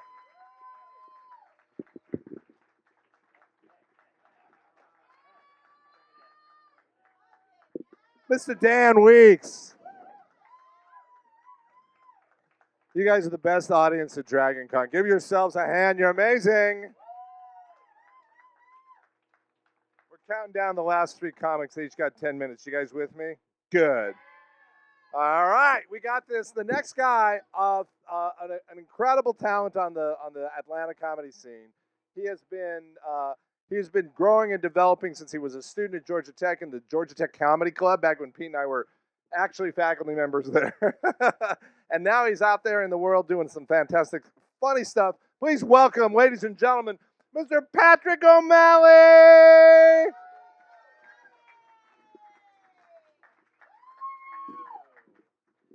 What's up, everybody? How we doing? Do you guys hear this bass above us? What, are we inside a Honda Civic right now? What is going on, dude? That's why I know some of y'all think I'm not cosplaying, but I'm actually dressed as the main character from my favorite anime, Bob's Burgers. You know what I'm saying? That's fun. Dude, I was walking around here earlier and someone asked me, they said, "Hey, are you a pedophile, Luigi?" I was like, "Bro, you could have just called me Waluigi." You know, you know what I mean? Any 6-foot man with a thin mustache whose catchphrase is "Wah." What's he up to, bro? That's messed up. This is awesome, like seeing everyone dressed up and like all of my favorite characters since I was a kid. But it has kind of ruined them. You know what I mean? Like when I was walking up here, I saw Batman smoking a cigarette. I was like, dude, go fight some crime. Like, how bad? You must be having a rough day in Gotham right now. That's crazy, bro. Um, I did go to Georgia Tech, as Lou just said. And Georgia Tech was cool, but there was a lot of nerds. Not cool nerds like y'all who like dress up and do shit. Just like math nerds. Okay? And who last year they wrote a scientific paper proving that it's physically impossible for Thanos to generate a snap while wearing the Infinity Gauntlet. It's like, all right, that's cool and all, but you're in college, bro. How about you prove you can get some bitches, all right? That's wild. I mean, y'all definitely do not have that problem because I know the craziest sex in Atlanta is definitely happening at Dragon Con, bro. Like, you could not pay me enough money to spend Tuesday night in this Marriott. That's fun, dude. I've been getting a lot of targeted ads recently. I just got a targeted ad from BetterHelp, the online therapy company. They said a mustache is no place to hide your emotions. Bro, that's too targeted, okay? That's just rude. You know what I mean? Like, I never thought I had to go to therapy until I started getting bullied by BetterHelp. You know what I'm saying? That's a pretty good business model for a therapist, though, right? Just insult someone until they become your patient. I don't know if you've seen a BetterHelp ad, but every other one is just them going like, "Hey, you're a loser. Do you want to talk about it?" I don't know, man. Companies just piss me off, especially company slogans. I don't know if you guys know this, but Uzbekistan Airways, their slogan is "Good luck." That's insane, dude. What? Give us your boarding pass, take your seat. Good luck, bro. What slogan did they turn down for that? Nice knowing you. That's insane. But I think the most arrogant company slogan of all time is Capital One, right? What's in your wallet? Nothing, dude. Okay? That's why I can't skip these Hulu ads. Like, bro, quit reminding me about my credit score. I'm just trying to wash Bob's Burgers. You know what I'm saying? Side note, I thought it would be way sicker to have a 420 credit score. It's not. I'm just going to be renting for a while, you know? Dragon Con, any y'all smoke here? Any smokers here? Y'all smoke some weed? A little bit. That's fun.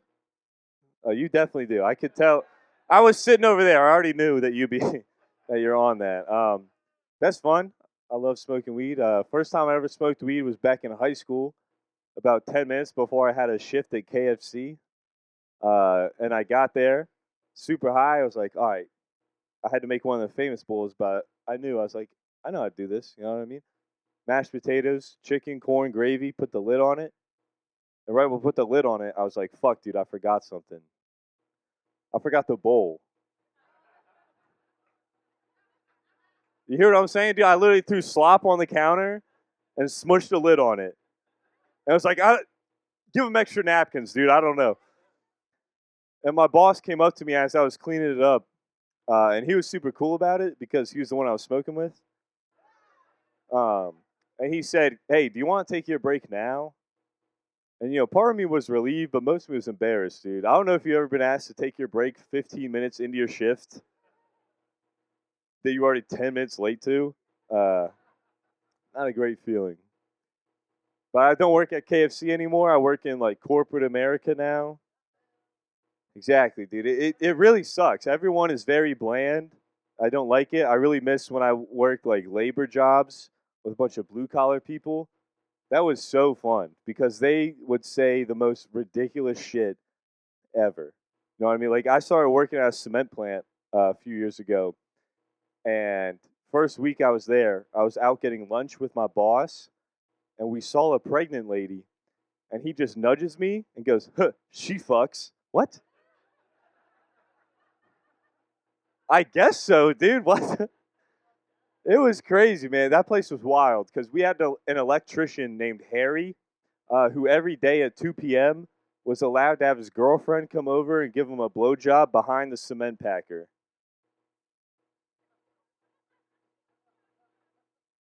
Most of y'all were just cool with that. Yo, chill like that's sick.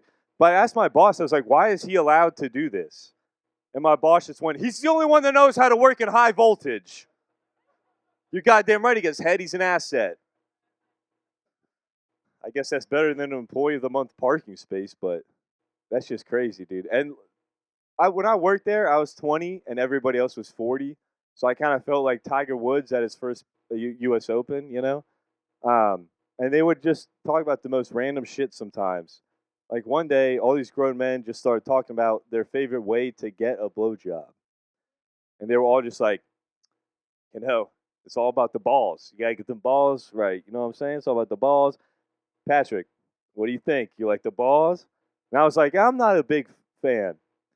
And they went, what? You don't like your balls? Greg doesn't like his balls. And no one liked Greg, dude. So I instantly just went from like the Jim to the Toby of that office, bro.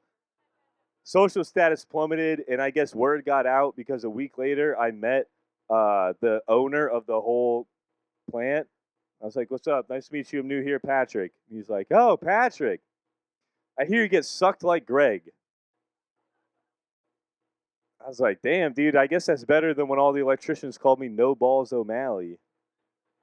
But that you can't do that in a corporate job now. You know what I mean? Like the funniest thing that happened at my corporate office this past month was Matt asked Jeff. He said, "Hey Jeff, do you have that presentation ready for tomorrow?" And Jeff said, "Oh boy, do I." And I'll tell you what, you better bring an extra pair of socks because tomorrow the presentation will knock yours off. And Matt lost his fucking mind, dude. Oh, really, Matt? That's funny? But when I said, hey, isn't it funny that one of our clients is based out of Intercourse, Pennsylvania? You told me to grow up. Fuck you, Matt. I looked at Matt right in his eyes. I was like, I bet you get sucked like Greg.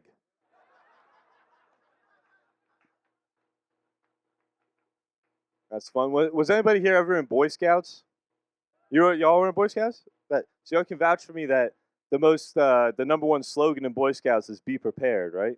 Exactly, dude. So I thought growing up as a kid, I was prepared for anything. Until my mom had an affair with the Boy Scout master. That wasn't in the handbook, dude. Like, there's no merit badge for that. People ask me, they're like, yo, how'd you find out about that? Well, I came home one day and his sash was hanging on the doorknob. I should have seen it coming because every time after he did the scout salute, he would just smell his fingers. Dude, he was the counselor for the Family Values Merit Badge. That's fucked up. So I would always think, I was like, man, how am I going to get back at this guy, right? He just banged my mom. I think I have to bang his mom too. You know what I mean? Because that way I get my revenge and community service done in the same stroke. Yeah. Hell yeah, dude. All right, I'll leave you guys on this. My biggest pet peeve is whenever somebody's asking me for a favor, and instead of just asking if I will do them a favor, they ask if I want to do them a favor. No, I don't. Okay.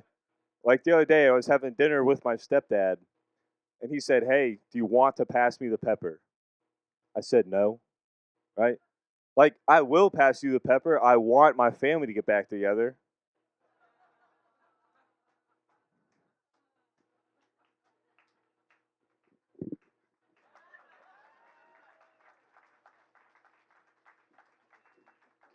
Patrick O'Malley.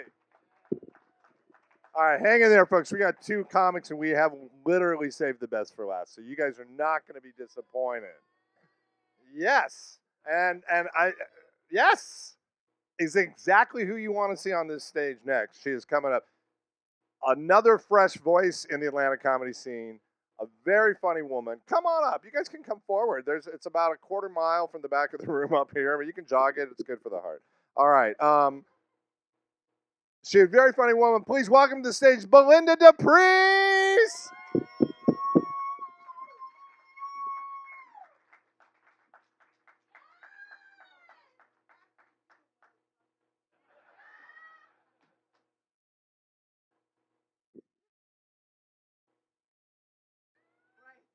I'm going to tell you right off. Look, who's fucking love, Lou? Oh, right, them. Okay, I like how you took the other black comics and put them on first, and then you took the light-skinned black comic and put her on last because she's more palatable. People you can go to sleep now, knowing that you could say that you listen to a black comic, but I'm light skinned, so it doesn't really count. It doesn't really count. I'm constantly having to fortify my blackness because of my skin color. And I like that you woke up. First of all, thank you, motherfucker. Like you went to fucking sleep on us, right? Okay? And first of all, your husband, he was rubbing your ass and he was tapping. I saw his leg. He was doing all of this. A lot of that was happening. So you guys didn't see what I saw? Huh? You didn't see what I saw? First of all, on that side is straight fucking comedy. Watching you guys watch comedy. You think I do this because I like to do this? I do this because I want to fucking laugh. You guys are hilarious. The way that you take in comedy, and Lou knows this. Like, I take in comedy. I study comedy. Not because I want to, because I need to. I'm a single mom. 3 boys. Yeah. All with their names start with K. So I'm a KKK mom. I need fucking comedy. I need it. I need it. It's a part of what I fucking need. Thank you for staying here, you fucking Jewish bastard. Listen. I got my notes, but I don't have to stick to this shit. Fuck that. It's only like 5 of y'all left. I don't give a fuck. Okay. And the drink station stopped serving the tiny bit of vodka that they were giving in the blueberry vodka lemonade. The tiny bit of vodka. Okay? What was that? Who gave you permission to fucking cough during my set? Who's doing that? Where they do that at? White people. Listen.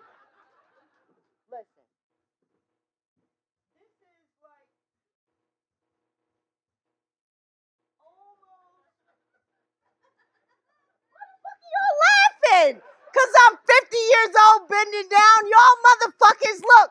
Hey, this is a sport now. You don't get to see this shit every fucking day. A 50-year-old woman bending down and getting back the fuck up. And it looks okay. You're winning right now. Give yourselves a hand of fucking applause. And look, and she's raising the fucking roof now. She was asleep 2 minutes ago. I saw your ass. I saw you in your coordinated fucking shirts. Y'all do that all the fucking time? You do it all the time? You do it all the time? No, tell it. It's sexy. It's sexy. Like, it does that? Yeah. It's not wrong with it. Whatever it fucking takes, okay? Because we're at what now? Because Lou just put me on. I got 3 fucking kids. I don't stay up this late. It's almost 12 o'clock at night. He's just putting me on. He says that he likes me.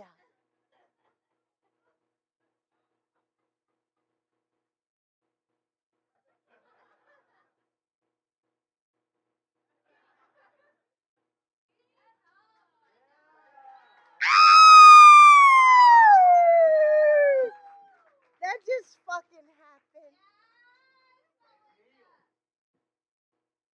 You know what this shit is about. That's why you let her fucking sleep. But you still tap did you see? You don't know that. You might know it. He was tapping his fucking foot like this motherfucker here. Every fucking time we go to Dragon Con. She pulls this motherfucking shit. But I love her, and I'm gonna take her home, and I'm gonna fuck the shit out of her. And it's okay. Okay. You were hoping you didn't make. Don't go out now. You were hoping you didn't make it out into the show. I met this motherfucker outside, minding my own business. She was out there with somebody she said was her husband. He went along with it, so it looked fun, right? A portly white man, Charleston, South Carolina, right? Engage in conversation with a black woman. I know. In Charleston, because we know that Charleston was a port for slavery. That's where you came in and you got bought and fucking sold. So they looked at me like, I like that kind. I like that kind. And it's okay. I mean, here's the part about being an academic. Is you know this shit, right? You know this shit and it becomes fun. I need it. I need it for me. Lou knows I need it for me. And he gives me what I want because he's a Jew. Yeah. Amy, I don't know why you looking over there like you're not paying attention to my fucking set. You better fucking get it right. So I think I've probably got about 4 more minutes and then I can pay attention to my actual notes. So what I was supposed to tell you about was my children.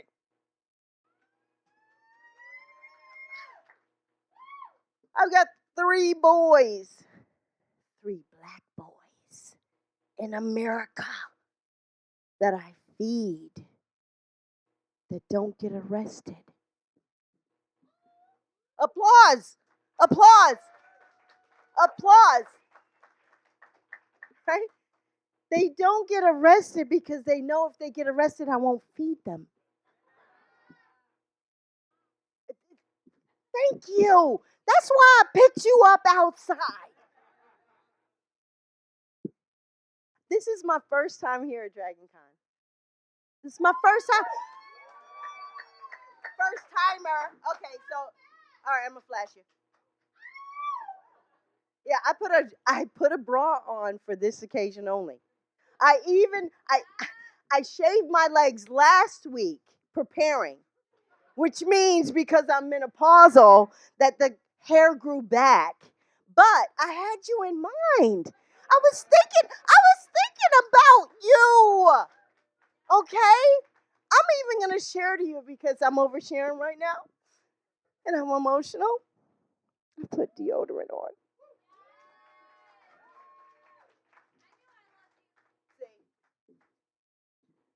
I might twerk. But I'm like the young lady earlier. I can't do it. I got back problems. I got knee problems. And twerking, it's not a black thing. It's a thing that you get to do if you're enthusiastic and you've got all of your body parts working right, and you don't have no surgeries, right, and you're not on medication. None of those things are true for me. But there are people out there. And today, I don't know if you know that what conflicts and what keeps me from going to Dragon Con is that there's something also happening here in Atlanta called House in the Park. Same time. So house music started and originated in Chicago, came through New York, and then has made its way to Atlanta virtue of the people that have transported themselves here, yeah? So you're talking about a whole bunch of people who enjoy house music, which has a certain rhythm. It usually falls down on the one. There's a system to this shit. I'm sorry. Did I tell you I was an academic? Like, it ain't shit I fucking do that don't have a history to it. It don't have a rhythm to it. It don't have some information that you want to gain and learn from. So house music is a movement. And if it ain't house, it ain't right. Get into house in some way, shape, or form. So I took my children, my black children, to house music, and they were supposed to, because they're fucking black. They're supposed to have a fucking rhythm. It's just a thing, right? My black kids couldn't do the electric slide. I felt like a failure as a black mother. It's like just.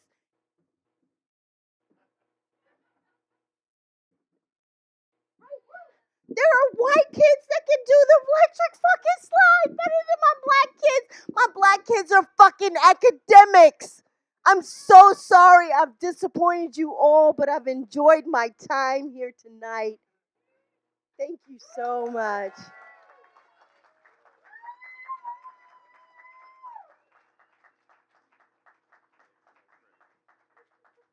Belinda DePriest. She's an academic. All right.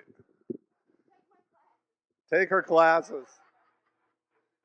She's got an easy A for you. All right. We really did save the best for last. And you guys, we got one more comic, and this man is closing out the Geekapalooza Comedy Show at Dragon Con 2023, which is very fitting because he's been on the show for many times. He's a fan favorite. He's one of our favorites. Ladies and gentlemen, please welcome to the stage the very funny A.K. Bjorn!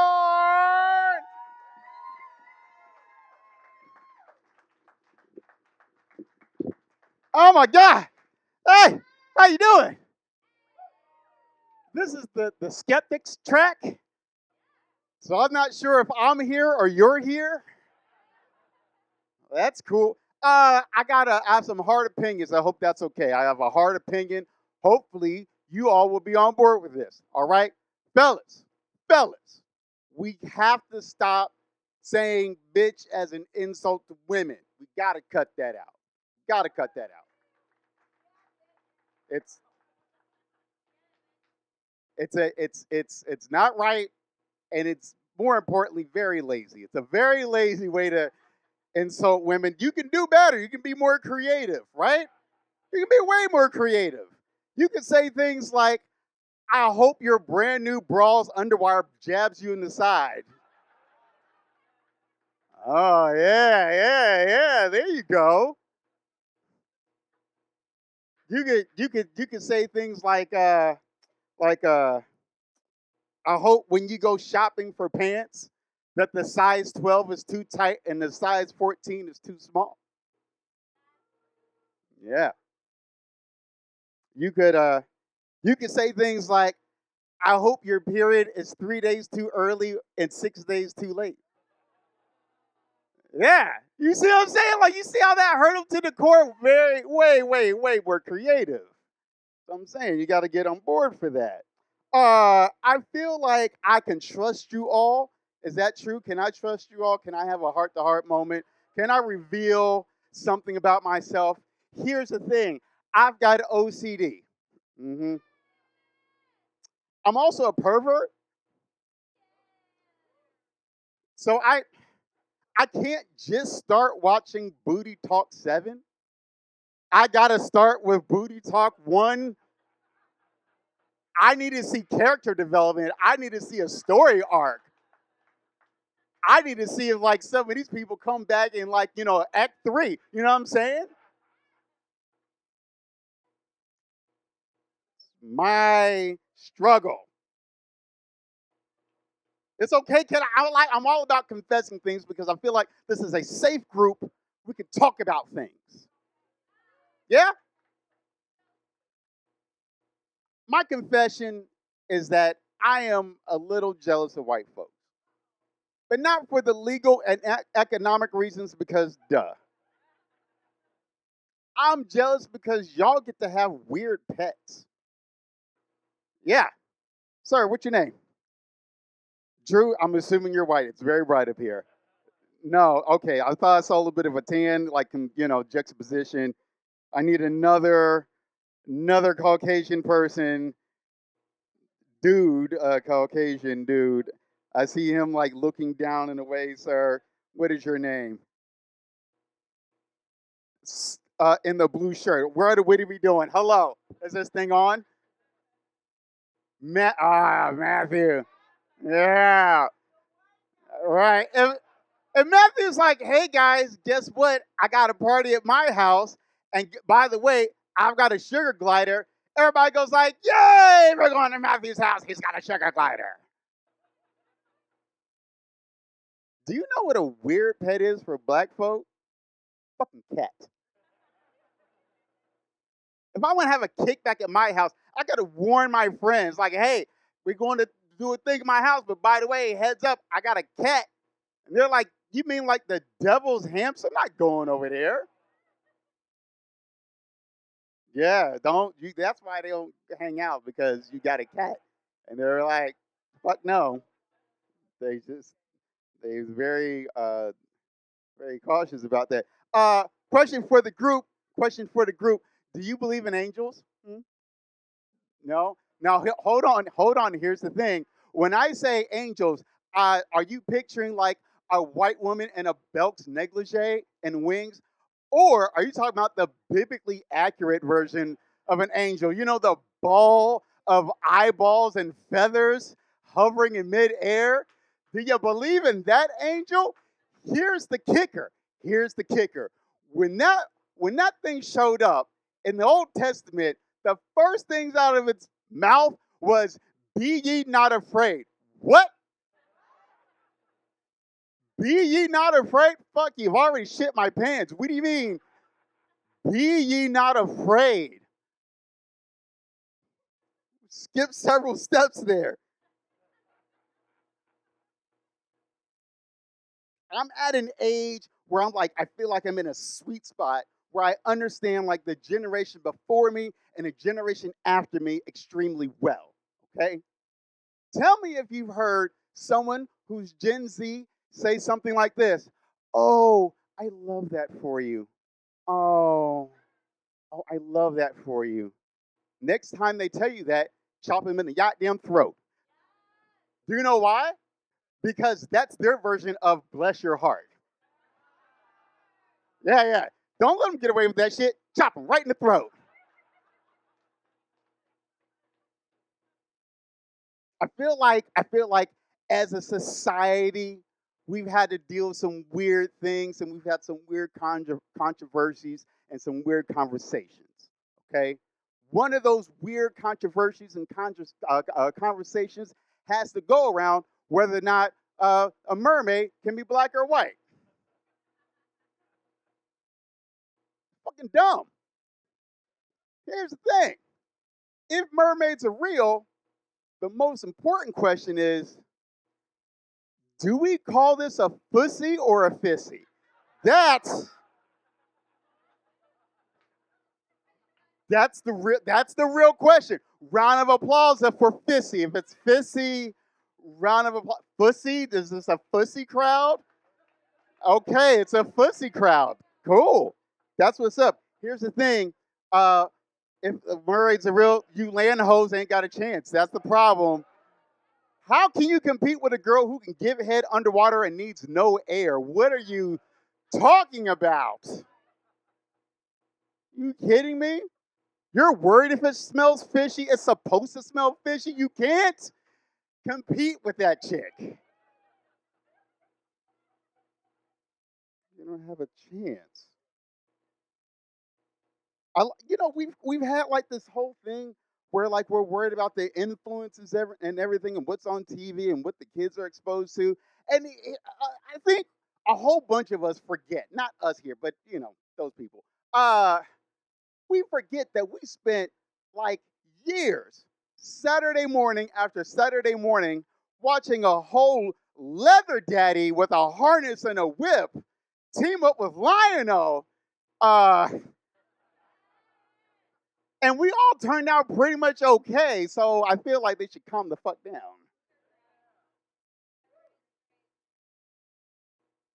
We're all okay. Native Georgians and native Atlantas, what's up? Clap it up. I ask who you are because I'm not a native Georgian. Like I moved down here from New York a couple years ago. New York in the house. That's our call right there. Yeah, that's how we identify in public. And people ask why I moved from New York and came down to Atlanta. And here's the thing. I moved down here pre-pandemic. So I got a 4-bedroom, 4-bath house for $1.75. Why wouldn't I do that? Because in New York, an apartment the size of this stage is $6,000 a month. Why would I go back? That seems dumb. Although I do miss some things about New York because up there, the racism was just perfect. Oh, yeah. Like I was hanging out with my friend Steph. She's a redhead. She's this tall. She says, AK, can you come with me to the ATM? I knew why. So while we're there, this dude comes creeping up on the side. I go, hey, what are you doing? He says, my bad. You got this one already.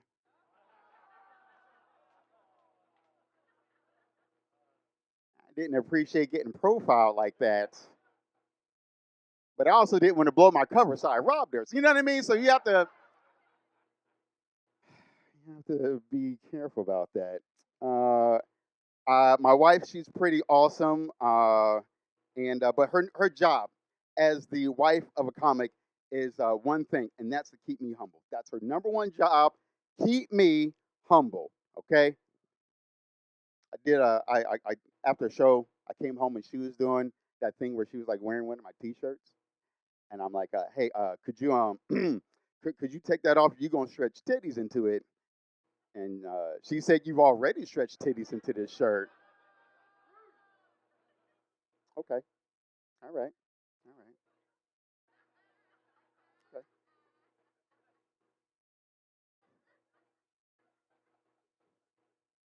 We traveled out to Denver to do cool Denver things. Anybody been here out to Denver? Yeah. And if you've not been to Denver, this is pretty much how it works. They don't have like a weed man. There's not a weed man in Denver. It's all dispensaries. So there's like, like if you go into a little building, it's like there's a Starbucks, and then right across the street there's a Starbuds, and like, haha, weed pun. It's funny. And we were driving down the street, and I see a ginormous building. I've never seen a dispensary this big in my entire life. And I look on the side, and I go, ha, I get it. Home of the pot. She says, you idiot. That says Home Depot. I said, okay. Okay, got it. Got it. Listen, my name is AK. Y'all been fantastic. Y'all have a good night.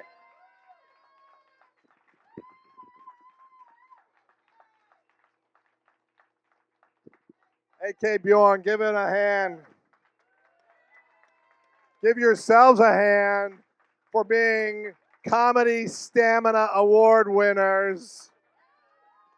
You guys sat through 12 very funny people and me too. So you guys are ready to, it's now after midnight. The con is officially in Monday. So you're ready to go and keep it going and keep your hands together. One more round of applause for the Skeptrack, for the Geekapalooza comedians. We heard from Sandra Lynn, Will Davis, Pete Ludovice, Crystal, Piers, Vandy, Beth Glenn. We heard from Ian Harris, Amy Sharma, I can't read my own writing, Dan Weeks, no, she wasn't here, never mind. Patrick O'Malley, Belinda Dapers, and A.K. Bjorn. Belinda DePriest. I did that for all the Jew jokes. I'm Lou Lefton, you guys. Thanks for coming.